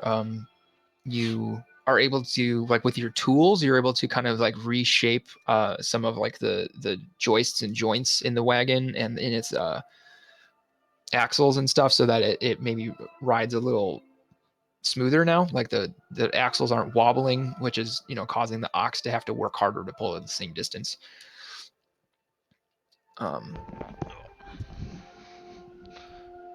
But yeah, I walk up to whoever appears to be like the male or father figure, Okay. and I say, "Boy, if I didn't know any better, it looks to me like you guys were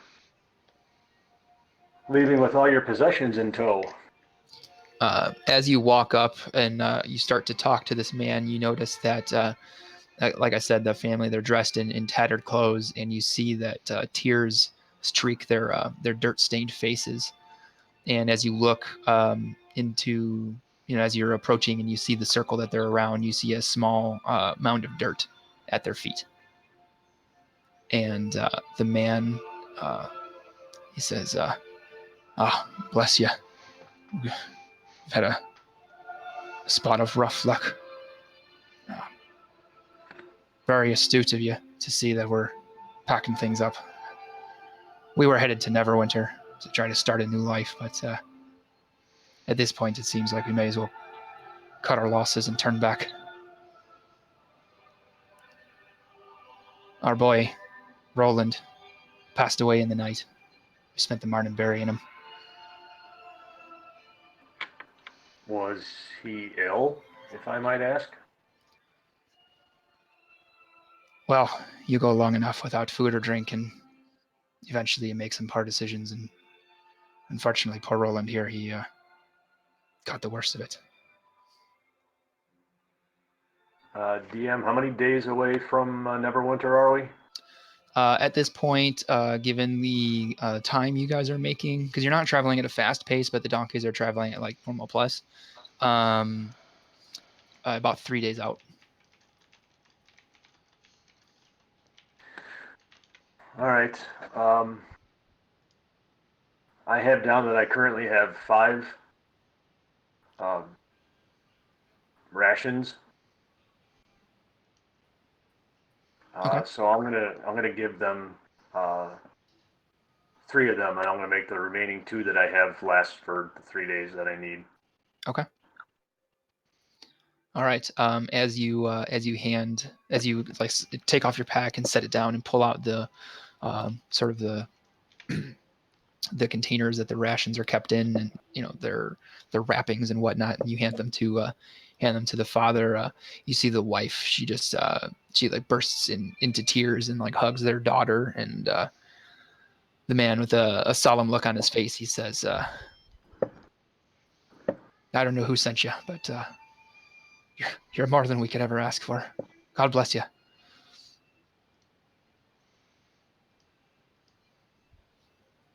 Well, I hope that your future improves for you, and that you won't endure any more loss.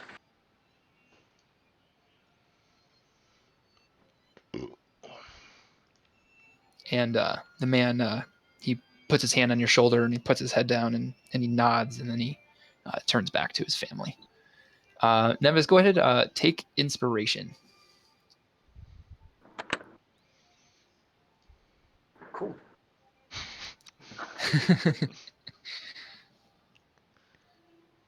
All right. Okay, so you guys, you make it to a little further up the road, away from the family. Their last name was Brander, by the way, Brandr. In case you decide at some point to check up on them, I'm not sure if you will or whatever, but you know, I just wanted to give you the option. So you wind up making it to your place where you're camping for the evening.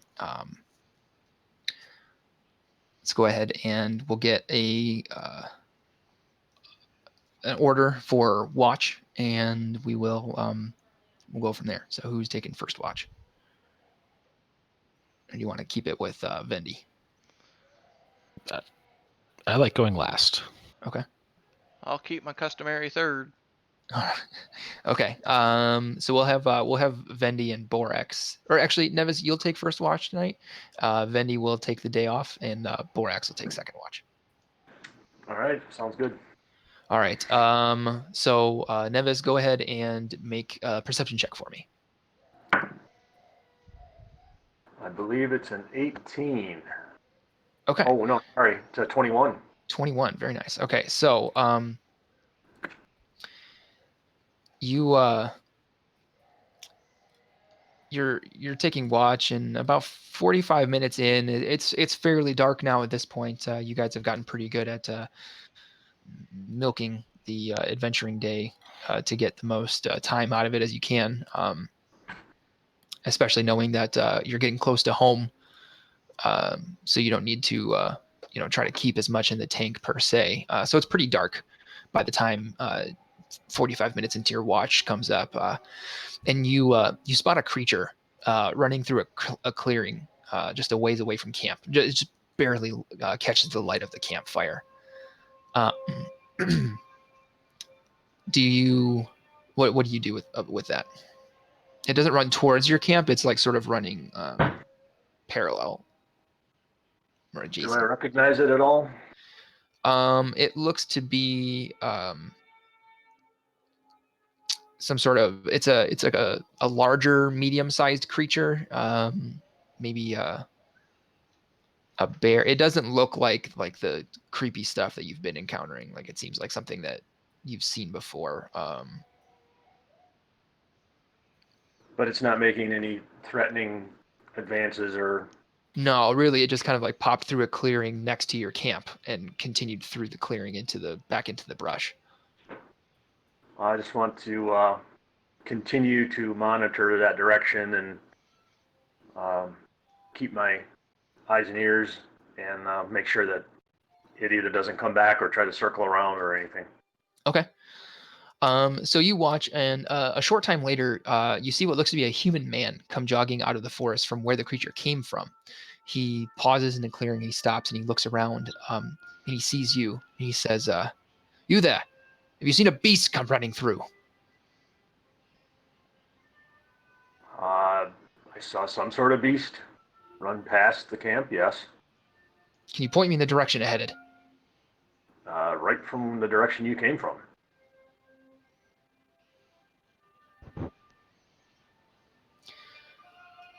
He stops for a moment. He kind of looks, and you see him. He nods to you, and then he turns to take off back towards the brush. I'm kind of thinking that was the creature. No, so like the creature came from one place and went to another, and then this guy came out basically like following it, but a short time behind.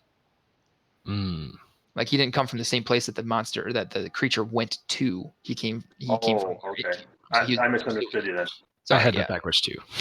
He was pursuing this creature. Well, then he went that away.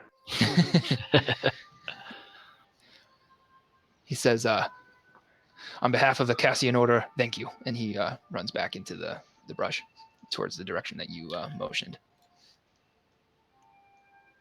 Good luck storming the castle.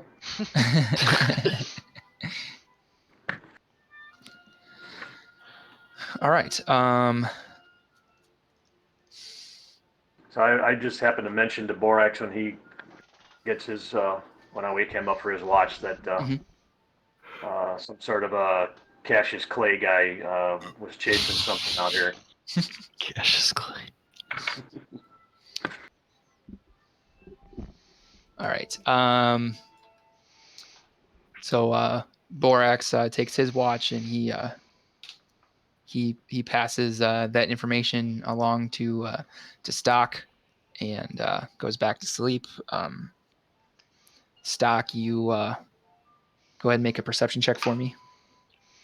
I did really good on that one with a total of 6. 6. All right, man. You have a hard time focusing down here in the plains when it comes to. You're pretty sure that nothing is like. You can defend the camp if something comes up, but you're having a hard time keeping your attention on being like sort of omnipresent, and you find your mind wandering always to your teachings and your just sort of like your daily exercises, sort of to stay centered and stuff like that. And actually, I've realized a trend here. I can have a character with really good stats, but I consistently roll like shit, or I can have shitty stats and roll good. yeah.